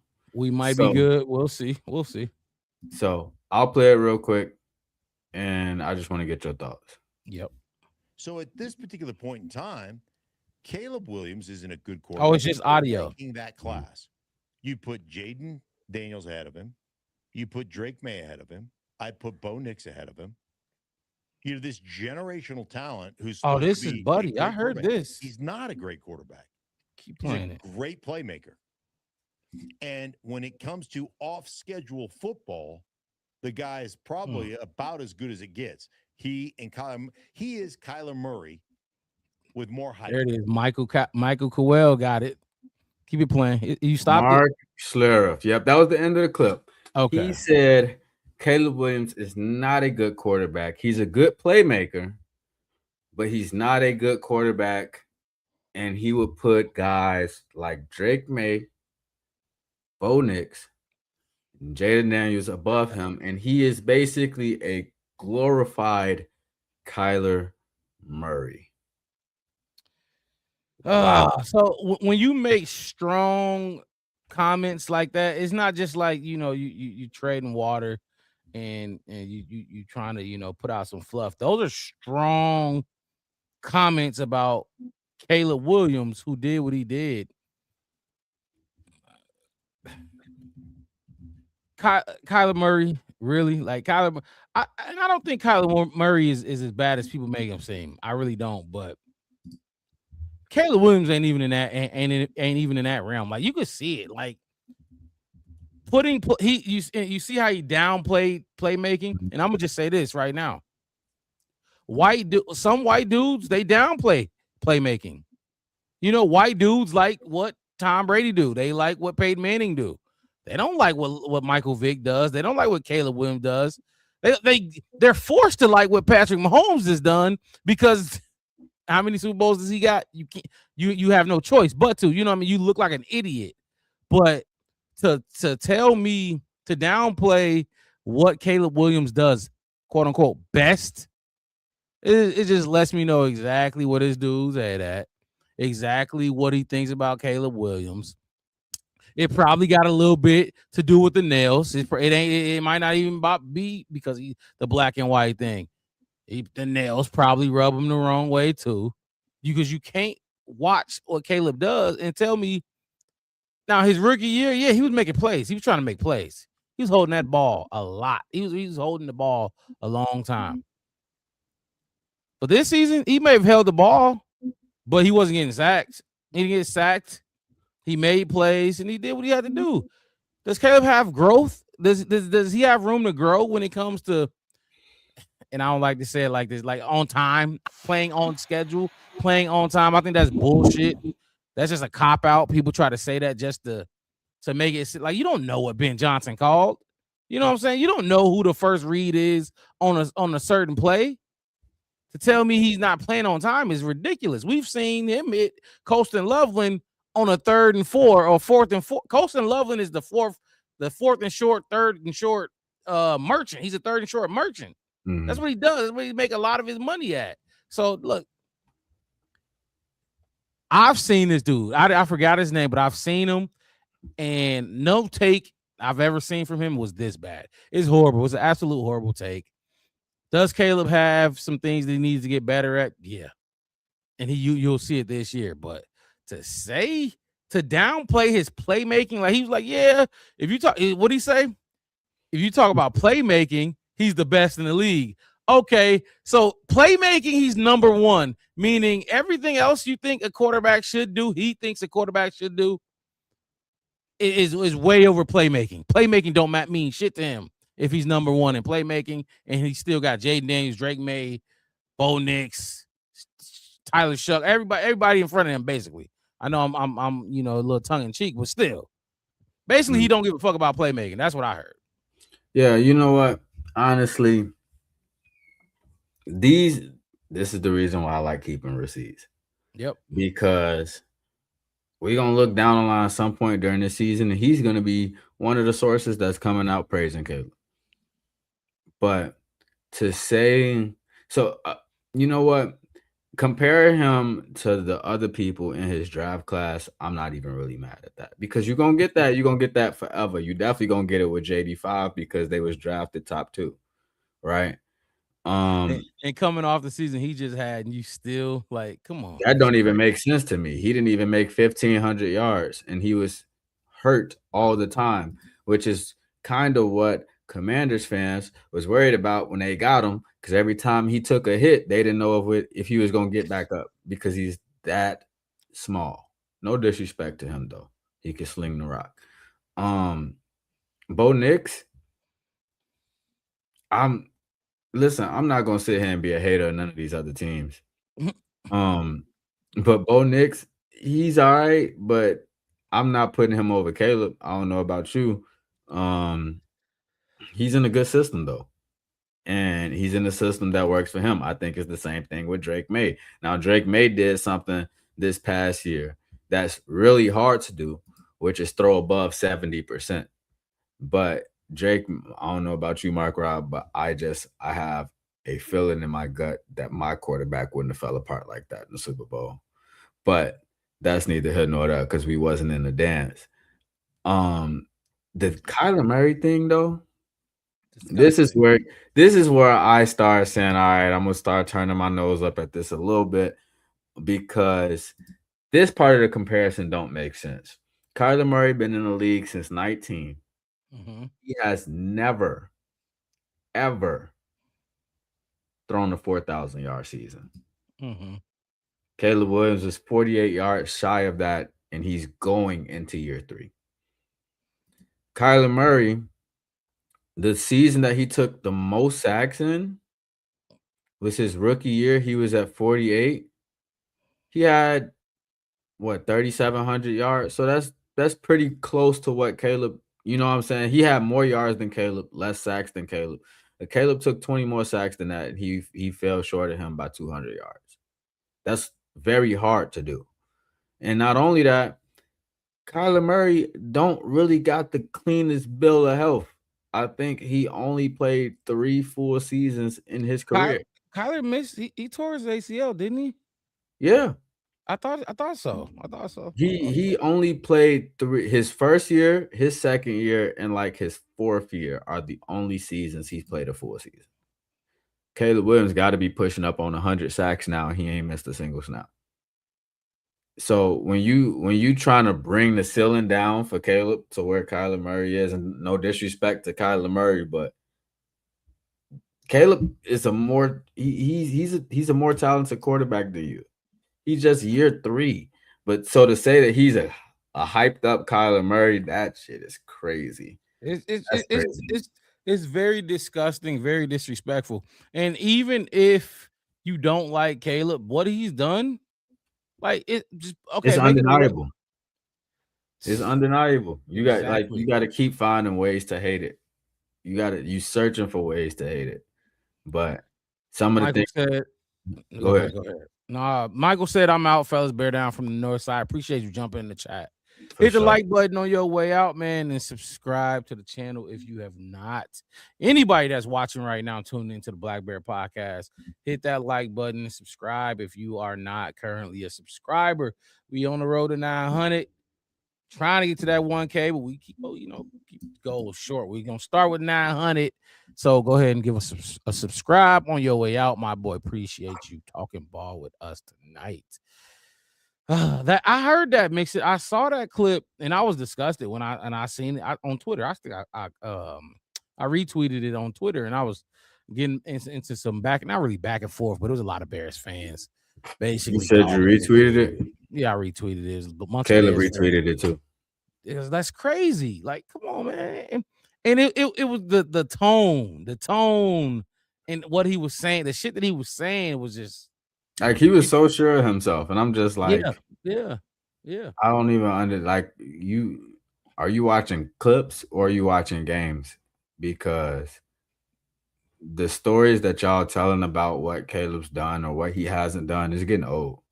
You talked about the holding the ball thing and not playing in structure. Name a team that had more explosive plays than us. Exactly. So I'm right. Exactly. You picking and choosing what you consider to be a good stat.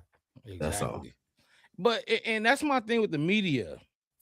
It's kind of like with Colin Cowherd, how he switched up so hard. He used to say that Ben Johnson is disgusted with Caleb Williams and all this crazy shit.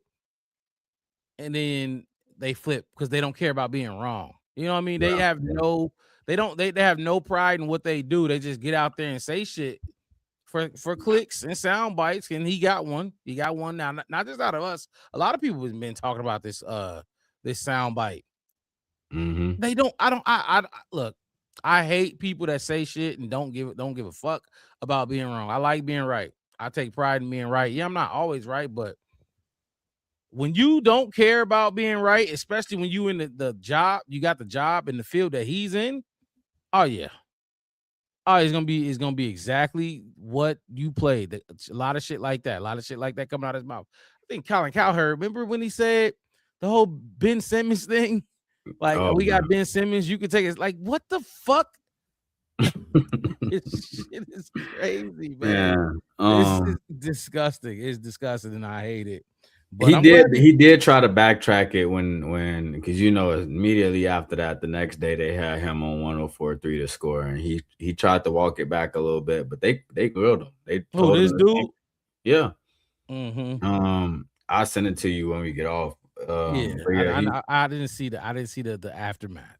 Yeah, they definitely was talking about it. That like, I think everybody kind of universally got like the same take, except the people that want to be Caleb haters or whatever. But it's stupid.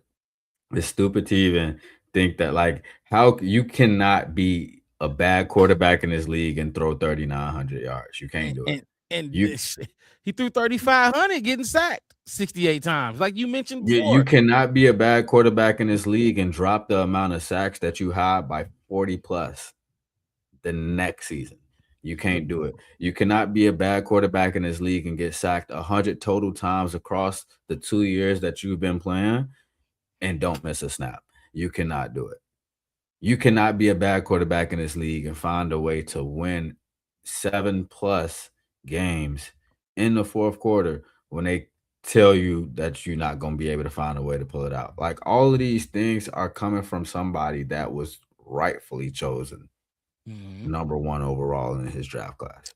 Yep. And a lot of Bears fans did not want him. Oh, man, look, his story is gonna write itself, and he's gonna keep going because I can't.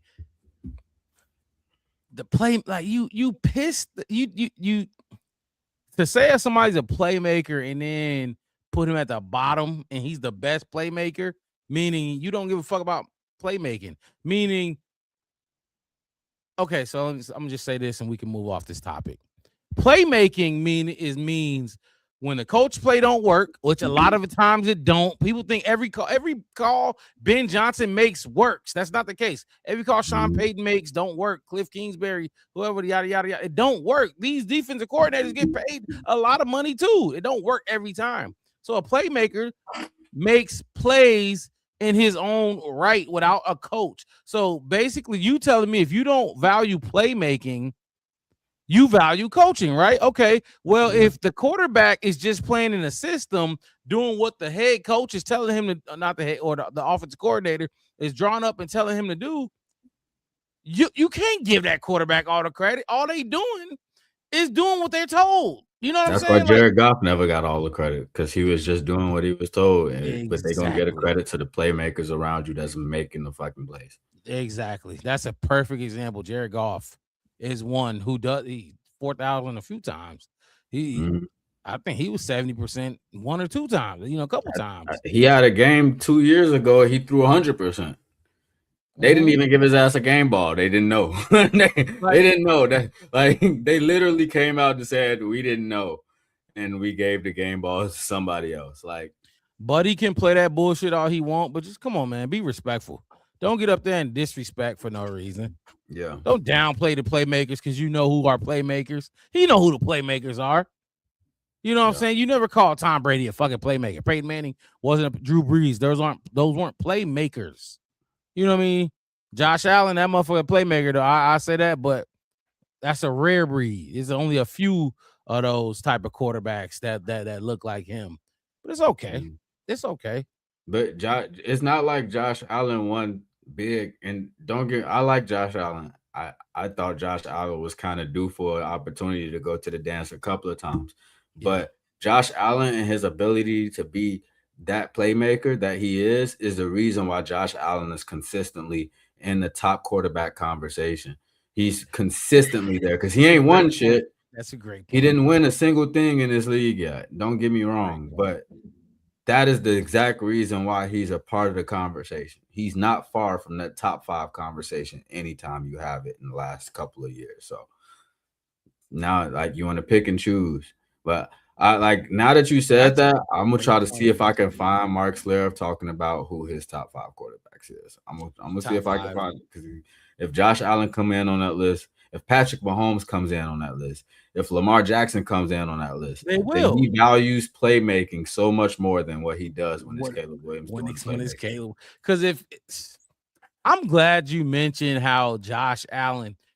I think people, they're not gonna say this, and it's a fact. Josh Allen ain't Josh Allen without playmaking. 100%. Out 60% to 70% of his game is playmaking. Literally. That's why he was so weak. He was so terrible his first 3 years. He wasn't playmaking. Now he's a playmaker, and he beat that he's a juggernaut when he's running it and scrambling and doing what he do, all the flicks, flicking the ball, not even throwing, all that shit, the playmaking ability. Wasn't he MVP? Not this past year, but the year before. He was the MVP. That's how you get there. That's exactly how you get there. So, and I'm glad. I've never thought about it like that. With Josh Allen and the playmaking and the people that nut ride Josh Allen, but talk about Lamar like he's washed. You know what I'm saying? Lamar ain't washed. He'll be back. He'll have another good season. So I'm gonna use that in some of these debates I be having at work and around town, this and that and the third. But yeah, that's all I got for Mark Schlereth, though. Good try. Good try. You gave us bulletin board material. Who he represent Denver too? Do we play the Broncos during the season this year? I don't think so, right? No, we don't play the Broncos. Mm-hmm. But all right, mix it. So we talked about making this a shorter show. We can wrap up, or you got anything else you wanna get in there? Because West did us. West, boy. That's all I can do is shake my head. I'll get on him. I'll get on him in a group chat because he was acting like he was so ready to do a show and gonna bail on us. I did everything I could to make it to the show tonight. You know what I'm saying? I seen one of his daughters come in the camera, so I'm assuming maybe, because it was kind of loud in his background, but I don't know. Not my business. I just know we talking, Bears football. But we did say we was gonna have a shorter show today just because we started a little bit later than usual. Yeah. The last thing I really want to mention, unless you got another topic you want to talk about, is them tickets coming up. So if y'all are trying to be a part of this year's training camp with the Chicago Bears, yes, sir. If you want to try to get some tickets, they will be officially available on Wednesday at 10 a.m. Central Time. I know we got some viewers in some different places or whatever, but if you're in the Chicago area, um, then yeah, 10 a.m. they're gonna be available. We're gonna be trying to get some of our own. We're gonna be trying to get a hold of some extra ones So so we and can, this is what I advise everybody to do to get those tickets. Whoa, very late. Very late. Look, this is what I'm gonna advise everybody to do to get those tickets. Shout out to Mama Blues though. Appreciate you. Anytime you jump in the chat, Mama Blues, we love it because you one of the diehards, you one of the day ones. But look, this is how you get those tickets, and this is the best way to get them. They don't care. So I'm gonna tell you. So Mixed It and everybody that's listening, phone be on your phone. If you got a laptop, don't be on that. If you got somebody else in the house with you, go get their phone. Get as many phones and devices as you can. Ticketmaster. Be in that waiting room because you said they go on at 10. Be in that waiting room at no later than 9:45. Yeah. No later than 9:45. Because once it's going by 10:03, them tickets gonna be gone. They don't be gone. So I'm gonna have my desktop going, my laptop going, my phone going, my lady phone going. It's gonna be I got some brothers that I'm gonna have everybody. You gonna have to, and you get 4 at a time. Bare truth. Man, y'all coming in late today, but it's all right. Yeah. It's all right. It's all right. But they give you 4 at a time, and if you hit on all your devices, you can go in there and pick whatever date you want to pick. A weekday or the weekend, and then you can get up to 4 tickets at a time. So that can add up. If you hit on your laptop, that's 4 right there. You get on your phone, that's 4. That's another 4. That's 8 tickets right there. You know what I mean? So that's how we do it here. That's how we was able to rack up so many tickets last year and give them out to a lot of Bears fans. New people of the channel and this and that and the third. So stick with us because go ahead. Talk your shot said if you're on a different device, make sure you on a different Ticketmaster account. They kicked me out last year for that. Wow, I didn't know that. I didn't know that either. So that's a good point because I had multiple different Ticketmaster accounts. So I didn't have that happen. I had my account, my lady account, my brother account. There's a few of us who was in, but the good point. So make sure you can get another, and it don't take nothing to sign up for another account. But I gave away at least 20 tickets last year to Bears fans because I couldn't go to all of them. So stick with us. If you don't get a ticket, come here. If you're looking for a ticket, don't buy none. Don't buy none. You're not gonna have to. People gonna be selling these tickets and they free, and people gonna be selling them for $100, $50 a piece. They will. Trust me, they will. And some people may be desperate. Go on eBay. Go on Facebook Marketplace, whatever. They will be sold. Trust me, people gonna be selling them. But just come here, check in with us, and see if we got some extra tickets to send some people to. If you're not subbed, you can't get one. Oh yeah, that's a must. Sub. Follow us on Twitter, the Black Bear Podcast, Facebook, YouTube, Twitter. Come in here, you can find us. If you need a ticket, like I said, just come check in with us. Just know you ain't gonna get one unless you sub. So I can't wait for training camp. I can't fucking wait, dude. Me neither. I remember the first time I went to training camp. I was like a little kid, and it was like a school field trip or some shit. See, and if you was going, it wasn't at Hallis Hall then. It was in Bourbonnais still. Yep. They put us right by the kickers. Like that was the one thing that was right in front of me. I'm seeing motherfuckers kick field goals. I'm just like, why we couldn't sit over there where I can see shit? Oh snap! Bear Truth came in with a super chat. Oh my god! On the way out the door, so we gonna address that. Thank you for the dub. Bear Truth said, question: Brian, you or Patrick Willis? Brian Urlacher or Patrick Willis? You ain't know how to spell Urlacher, Bear Truth? Come on. Probably just too much to get in there. First of all, hey, Bear Truth. My I forgot boy, about you that. met our quota with just one super chat. You met our quota for the day. Appreciate that for sure. Go ahead, mix it. I know where I'm going with this one. Didn't Patrick I Willis leave early? I mean, retire early, or am I tripping? I I don't know. That's a good question. I don't know. I don't know about the Patrick Willis part of it, but I will 49ers. say I grew up mid smack Brian Urlacher era for real. You know, it's like I'm that's where it started for me. So it's kind of hard to be like, you know what I'm saying? Because the Bears was in the Super Bowl when I was in like kindergarten. So I'm just like, oh snap, this this was really going on. Then a couple years after that, I got on shoulder pads. So Right. I'm sticking with I'm sticking with B man. Brian Line. Brian linebacker. I mean, you can look up the numbers. You could look and compare what they did, but look, I'm B-Lack. There's only one linebacker I will ever take over Brian Urlacher, and that's not even my boost. I think Pat retired at like 30 years old.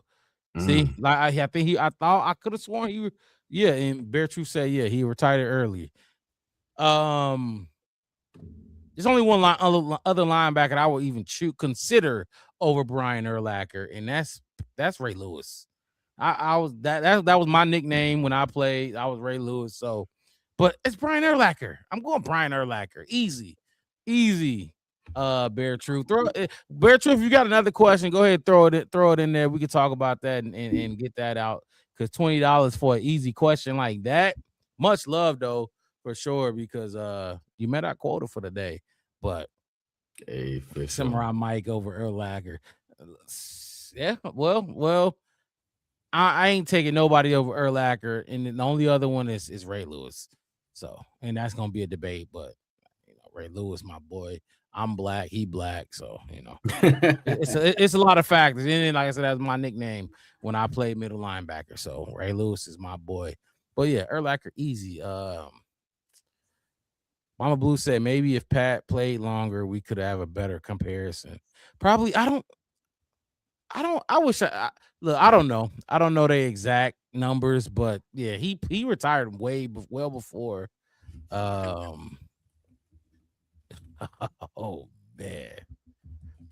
man, Chicken Nugget King. This is a diehard Lions fan. Diehard Lions fan. We had him on as a guest. We did our love you dig, you know what I'm saying?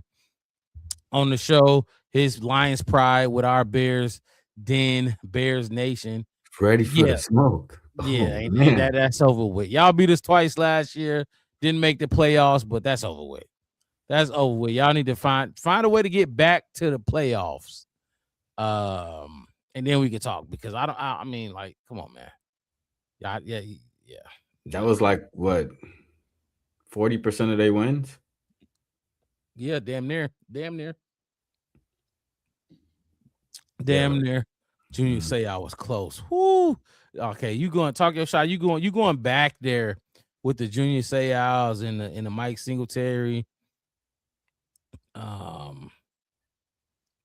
Hey, look, I'm gonna say this. Bear Truth on one today. Bear Truth he on overtime. He's showing much love. You had a good good 4th of July, didn't you, my boy? My fucking boy. He said, can you tell the world why the hell you think MJ not the greatest? Did you watch Jordan live? Oh, that is funny. He gonna do this. This is what he gonna do, mixed it. Look, no, I didn't watch Jordan live. I was born in 96. That's when he was like really good. He said, I'm drinking. Okay, sip. Crack. That's what we like. Sip on some, crack open the cold one, come in and talk some football or sports for that matter. But look, I'm gonna say this. Jordan got one thing and one thing only on LeBron. 6 rings. That's it. But that means Scotty got 6 rings too. Robert Horry got 7 of them or 8 of them. He ain't the only one with a lot of fucking rings.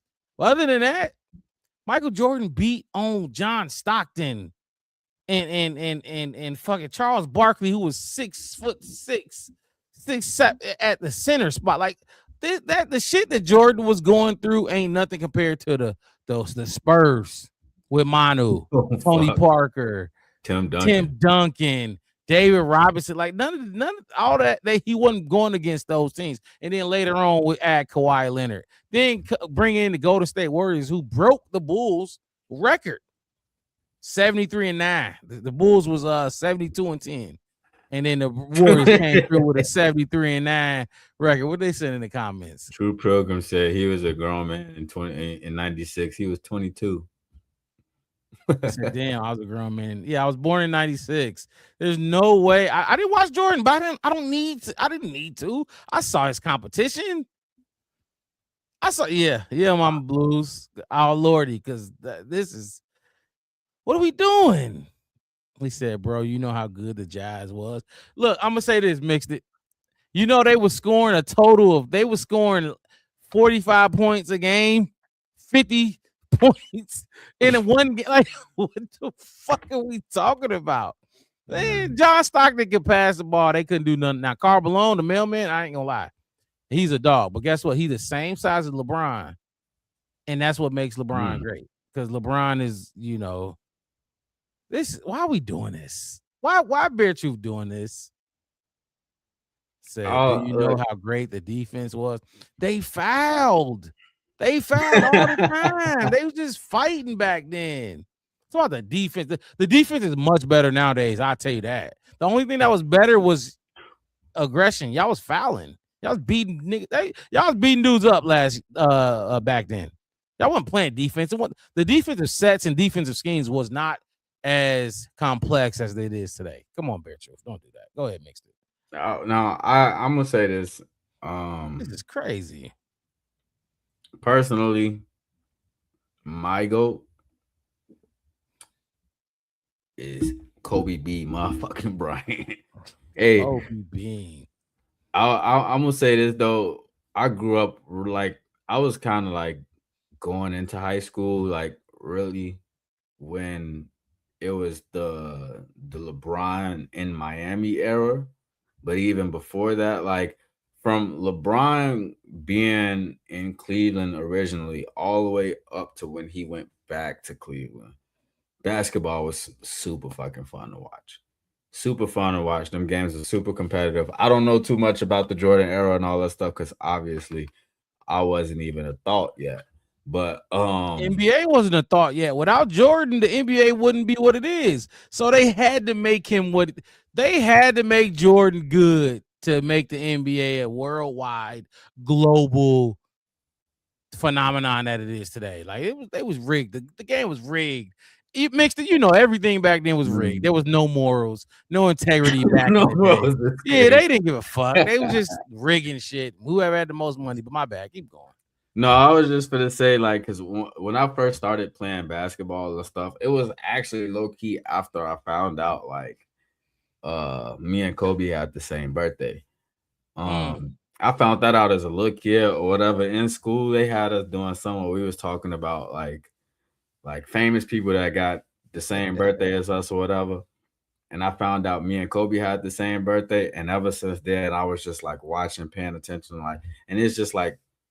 He had that dog fucking mentality, you know what I'm saying? No matter what. And that's what really made me be like, I don't give a fuck what y'all say. Like, Kobe is my dude, because he don't give a fuck about none of y'all. When he get on the court, it's that, like, you're going to have to show me. But it is what it is.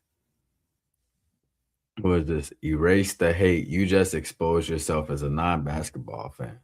I don't know which one of us they talking about, but yeah, I don't know, and I really don't care. This is my sport right here. What you talking about? Man, I ain't trying to hit the Jordan talk. The Jordan, it don't work because it's a loaded question. It's so many factors. Like, show me. You had 6 good years. What happened to the other time? The other years. You like that's, you know what I'm saying? Like, come on, man. Look. Jordan is a great player.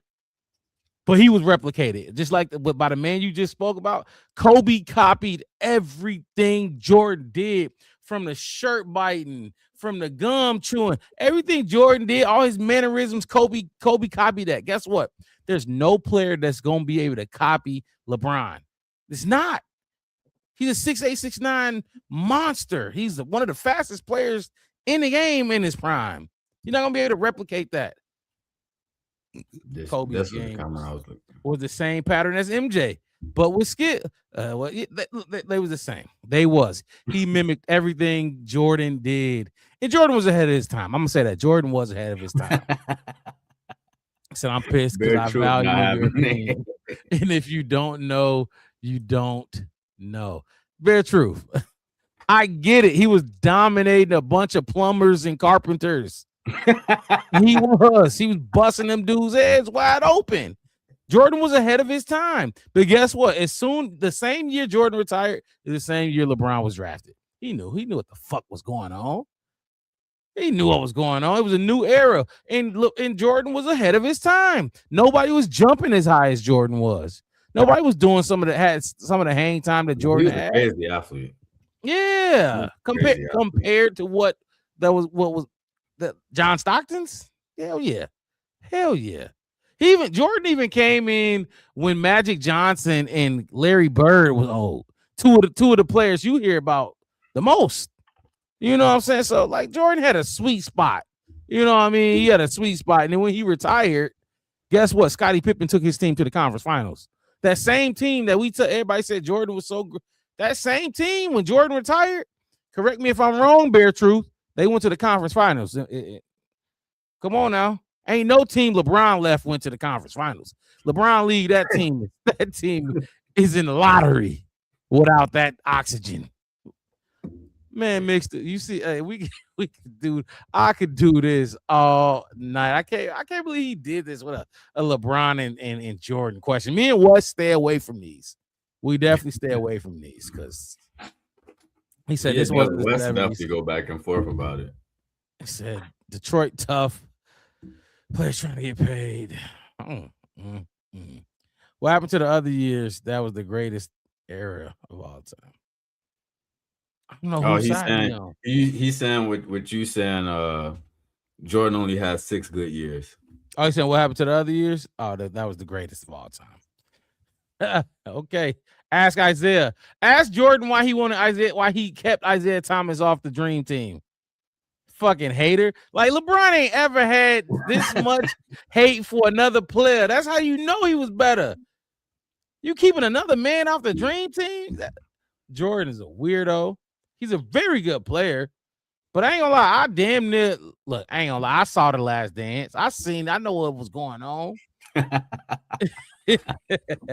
know what was going on, but for real though, like I will go LeBron, Jordan, Kobe, but on some real shit though, I will put Kobe over Jordan. Nah, I can't put Kobe over Jordan. Kobe used to come in and shoot and miss a lot of shots too. But yeah, that is true. But he ain't get no fuck. He was still going to shoot that motherfucker. He still was going to shoot. Talk your shot. I said I agree with y'all today. Athletes are better. Jordan is the GOAT, though, fellas. No. Yeah. No. Even when they say that about football, though, like the older athletes or the older teams and stuff like that, whatever. Like if those guys not athletic as some of the guys that they like, that's hard. Football is a different sport, though. So I guess I remember because basketball, like like the systems and stuff is gonna look a lot different or whatever. But when you not as athletic, or we'll take Jordan, like we were just talking about him being the most athletic. When you that guy and you the most athletic, bro, that shit is cookies. Ahead of his time. Everybody. With everybody. Cookies, food. They was food back then for sure. Like I give that to Jordan. I do. I really do. But LeBron is different. Like that man went to the finals 8 straight years. Like who does that? You almost went to the finals for a decade straight. Like what are we talking about? For real. You won a championship with him, them, they. Like, what do we? Oh boy! Now look at the viewers. You see the viewers getting up like y'all love this Jordan shit. It's weird. That's why I don't do it. Jordan averaged 37 points a game before he developed the moves Kobe copy. Kobe did copy. He ain't gonna lie. Hey, mixed it. Kobe carbon copied Jordan for sure. Hey, For sure. He did. that's fine. He is still a beast. How many rings he got out of doing that shit? 5 doing his thing. Exactly. And is one of the greatest ever to play the game. I think the comparisons have been boring to me because all of them are elite from the positions they play. Yeah, well, I agree. I get that. They all elite. LeBron is the GOAT though, because what is year 24? He's still he decided he wasn't going to the Lakers and shut down the internet. Like, and he ain't even chose where he going yet. When he choose where he going, it's gonna break the internet. Blow up. Exactly. Yeah. So, man, that's how I knew he ain't signed yet. I'm like, if I'm refreshing my Instagram and I ain't seen shit yet, it ain't happened. Truth. He said, "I'll keep it simple. In my days, women like cooking. Today, you tell me." Hey. Wow. I don't know about that one. Wow, that's crazy. Hey, that is crazy. I've exhausted. If you watch, you know Jordan legit could not get a ring without assembling the Avengers. What's his name? Dennis Rodman. I know he came later, but without Pippen, there's no Jordan. You can't say that about LeBron. There's not one player that LeBron can't get a ring without. He got one without Kyrie. He got one without D Wade. He got one without AD. What, like, come on, man. Everybody he play with, he gonna, spread the wealth. Y'all love this. They like this. Right, y'all tapped in. We talking about y'all said it's June. I mean July. What is it? 6th, 5th? Going on, Yeah, they said, fuck it. Let's talk basketball. No more Bears until training camp. Training camp will be here. I ain't got no more for him about this. Oh boy. He said, trying to drag Mark, you back. You probably make good money on Bulls channel to show view. Probably. Jerry West went to the finals 10 times too. It doesn't. That's fine when you talk about Jerry West, but we all know Jerry West. You ain't taking Jerry West over LeBron. So what are we talking about? I get it. If you would say, yeah, I would take Jerry West over LeBron, I could get with your point, but you making a point that's moot. Like, you're not taking him over LeBron. So and again, you talking about this old ass shit. Jerry West they was all plumbers and carpenters and accountants. Like, oh my gosh. Oh, mixed it. What another good show. Yeah, man. We got more for y'all. Almost didn't make it. Almost didn't fucking make it. I appreciate y'all boys, you and Wes, working with me to get this going and putting some out here. Just keep it rolling. Keep the ball rolling. And we did it. We got 3 weeks. Is it 3 weeks? 3 weeks left. I think the first day is like the 28th or something like that. No, rookies report on the 25th. I think vets report on like the 27th, and I think the first practice is like the 28th, 29th, something like that. But we got 3 weeks.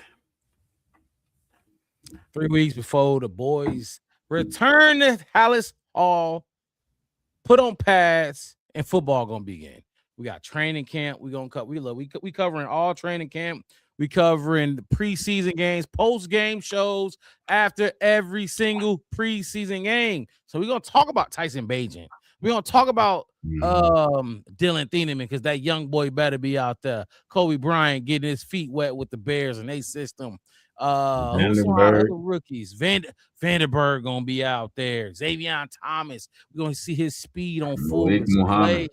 Malik Muhammad probably gonna be one of the starting number 1 and number 2 cornerbacks on the team out there. So we're gonna get a good look at our rookies and we're gonna talk about them. It's gonna be rookie specials all preseason long. All 3 games we're gonna be here. Appreciate everybody who's been tuning in with us. Chicken Nugget jumped in here, boy. I ain't heard from you. And since we brought you on the channel, we told you up on this channel, boy. But y'all was good. Y'all ain't no more. That's just how it go. Mixed it. Any last words before we sign off? Bear Truth, we ain't done. We ain't done with this conversation. I love Chef West. Just wanted more cooking and spicy and whatnot. Okay. Howie's behind. He behind as fuck. Yeah, Howie's like, this is like the second or third show in a row where it seemed like Howie is watching like 30 seconds behind us. That's what it feel like. Erase the hate. Look, hey, subscribe to the channel if you have not subscribed to the channel, my boy, because I see you like this topic. So we could do a little bit of this, every now and then, especially if you're a Bears fan. Rock with us. Help us get to 900. Chicken Nugget King said, I think my Lions and the Bears going to compete for the North. Okay. Well, go ahead, Mister. Keep going. Sign us off. Yeah, man. I was just reading the same comment that you were just talking about from Chicken Nugget.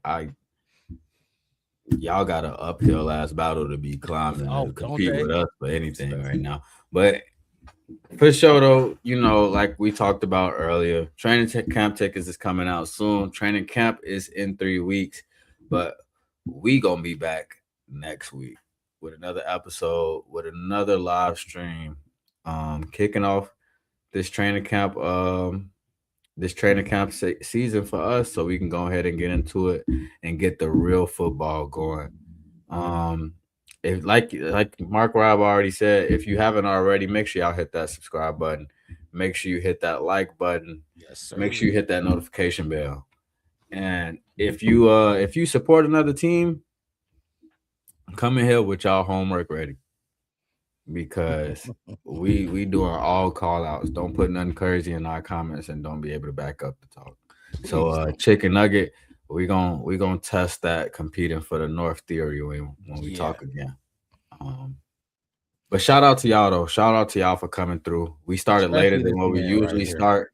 So shout out to the OGs that came in the end, better late than never. But y'all made the conversation fun for us to get our little closeout going. So again, shout out to one of the day ones, Bear Truth. You came in, man. You did your thing.